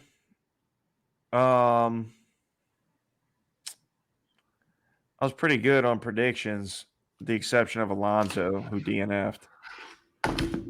But I had Max and Charles. Yeah, so did I. I had Checo in third. You had Alonso in third. We were way off on third. Yeah. I had George first, remember? And then I changed it. I think you did, because I think I had George scratched out. Yeah, I had George, and then I changed it. I started writing that. Yep. Shit. That'd have been the first. That'd have been the first. All three right. Yeah. I think. Yeah. Neither of us have nailed it. Would have plenty of times had Ferrari not just absolutely shit the bed and ruined everything. So I'd say both of us. Yeah. Yeah. They've just thrown a wrench in everybody's predictions. Mm-hmm. Because we're just going off a pace. Like, you can't predict stuff like that. Right. Right. So let's see. So we've got an off week. What would have been Russia now becomes an off week, and then we go to Singapore next. So we have 2 weeks off? No, because it would have been. Well, no, they wouldn't have had 5 in a row. No, I'm sorry. Well, I don't know. I don't know if Russia was supposed to be this coming weekend or it would have been the following, and then it and Singapore were back to back. Hang on, I can look real quick, see what the date. Not that it really matters, but yeah. So we do. We have this weekend and next weekend are off, and we go there on the 30th. Yep. Let's see. It doesn't even say right here what the date was supposed to be, but yeah, we've got 2 weeks off. Okay. So we are back at the Marina Bay Street Circuit, September 30th, October 1st, and bro, that 2nd. is such a cool race, man. Yeah, that's gonna be under the lights. Mm-hmm. That is such a cool race. No. Singapore is always under the lights. Race details, October 2nd, 8 a.m. Yeah, here. Oh, shit. Earlier I was looking at local time, but it switched back to Come on, bro. It switched back to Eastern time, and I didn't catch it. Yeah. Like, wait a second. They never start that early, but that will definitely not be under the light. All right. Yeah. It might be over there for the morning. Yeah. So that is a cool one. So we'll get into predictions and doing all that in the preview. Yeah. So we'll be off next week. Yep. And then jump in with Singapore preview to following. Yep. Then we'll get right back into it. All right. I am going to make a prediction here that Max wraps up the title in Singapore. As much as I would love it to go at least until Austin, so we could be there when a championship is wrapped up, that'd be cool. Pretty cool to freaking see. Yeah. I just think he's going to do it. Maybe so. Anyway, we'll get into all the how it happens in the preview episode. Yeah. Yep. So, all right. Well, that's gonna pretty much wrap all this up. So, this week's quote, I'm going to preface this quote with context. This is a rare occasion I've heard it before it's actually said, and it's awesome. Yeah. So after the race, after Monza, they were talking to Christian Horner, and he was being asked about the dominance that has been Red Bull, and if we are going to continue to see that dominance in this era like what Mercedes was previously. So the quote that I give you is Christian Horner's response of, I could only wish to inflict that amount of pain on Toto for the next 8 years. Savage. Yeah. Oh man, bro. I was the feud is so real. Yep. It's everybody great. thinks it's for show. It's not. Like some of the theatrics of it are, but it's real, bro. Like it's a legit rivalry. Mm-hmm. Yep. And even though it's not as old as a lot of the classics, it has become over the years because of the way in which it was conceived,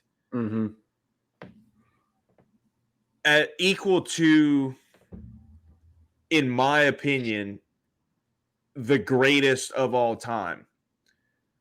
You know, the Red Sox Yankees,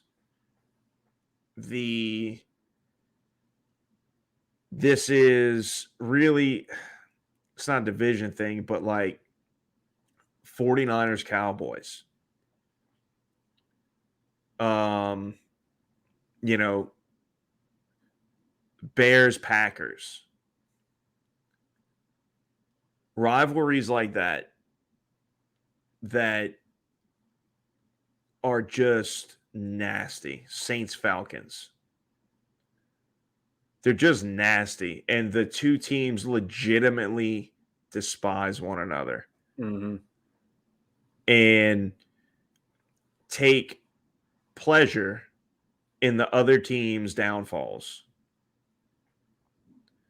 No matter how bad they are, whether they had anything to do with them or not. It is a legitimate rivalry that will equal any of them in sports history. Yeah. And to top it all off,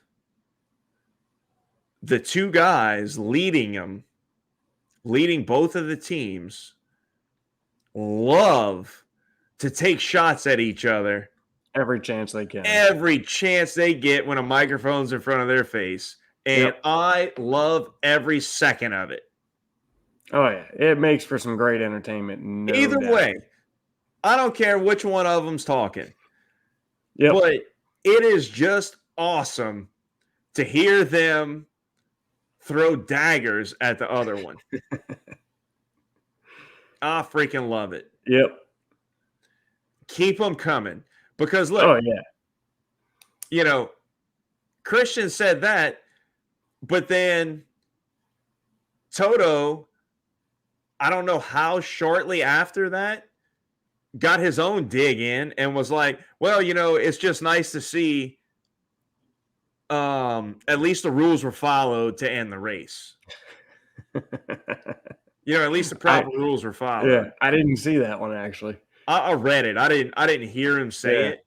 So like I don't know what kind of context it was in or like how he said it. I just read it. And it was, you know, something along, that's not a quote, but it was something along those lines. Yeah. Well, I mean, even just reading it, not hearing the context, you can kind of fill in the blanks. Yeah. I mean, you can, exactly. So, yeah. Toto, Christian, y'all keep it up. Keep it up. We do enjoy it. Yep. So, all right. Well, that's going to be a wrap. And hell yeah. We appreciate y'all listening. In the description, there will be a URL to our link tree, which will take you to our YouTube page. Go ahead and like and subscribe. The podcast will be on the YouTube page.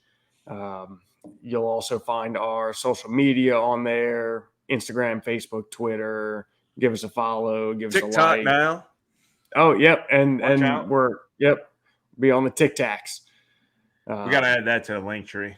Yeah, I'll get that put on there. So, yeah, Like I said, in the description, the link will be there, and you can find us on all that. So until next time, y'all have fun.